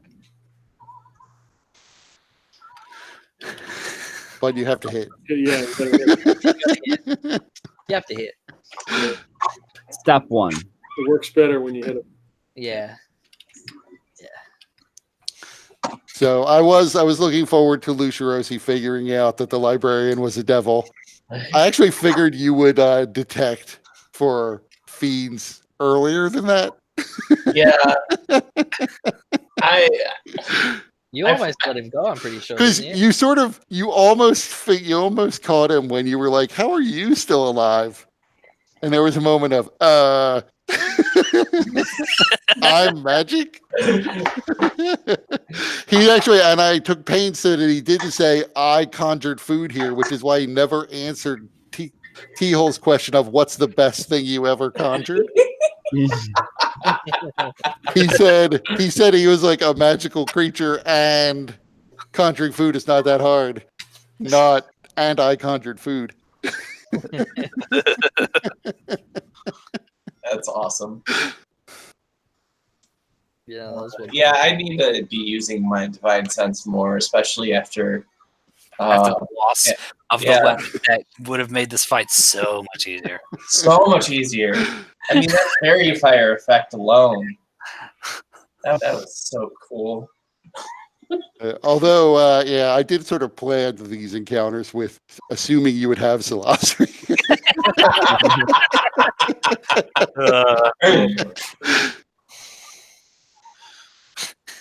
We're only in the hallway. The first hallway. There's many hallways. Yeah. Well, at least everybody is like mentally prepared for this kind of grind after Zell shocks. Yeah. This is sort of my pattern. Like you had weeks and weeks of nothing but role playing. Now you're in like a straight up dungeon where it's like, what's going to attack me when I open this door? Yeah. You open the door, get attacked. You open another door, get attacked. Yeah. Conserve Oh spells. no, it's a mimic. This whole mansion is a mimic. Oh boy. That's right. Eventually, when you're deep enough, I'll just have you randomly start making con saves. And it's like, why are we just taking acid damage wherever we go?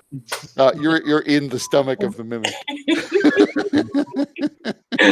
That reminds me of in one of my other games that I played, there's this character who's like super fucking dumb, like real dumb. And so whenever we were saying, we were like, yeah, we got to go to the warehouse. And he's like, warehouse? Is that like a werewolf?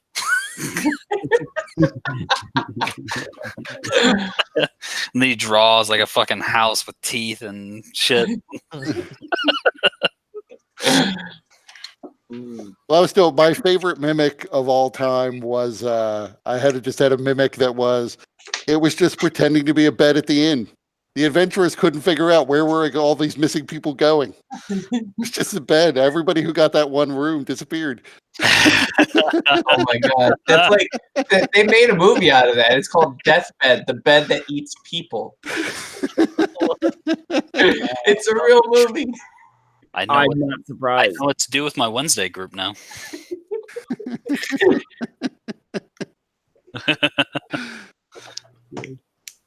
So we're playing your game tomorrow night, Peter. Is everybody in for that? I know Tony's not in the game normally.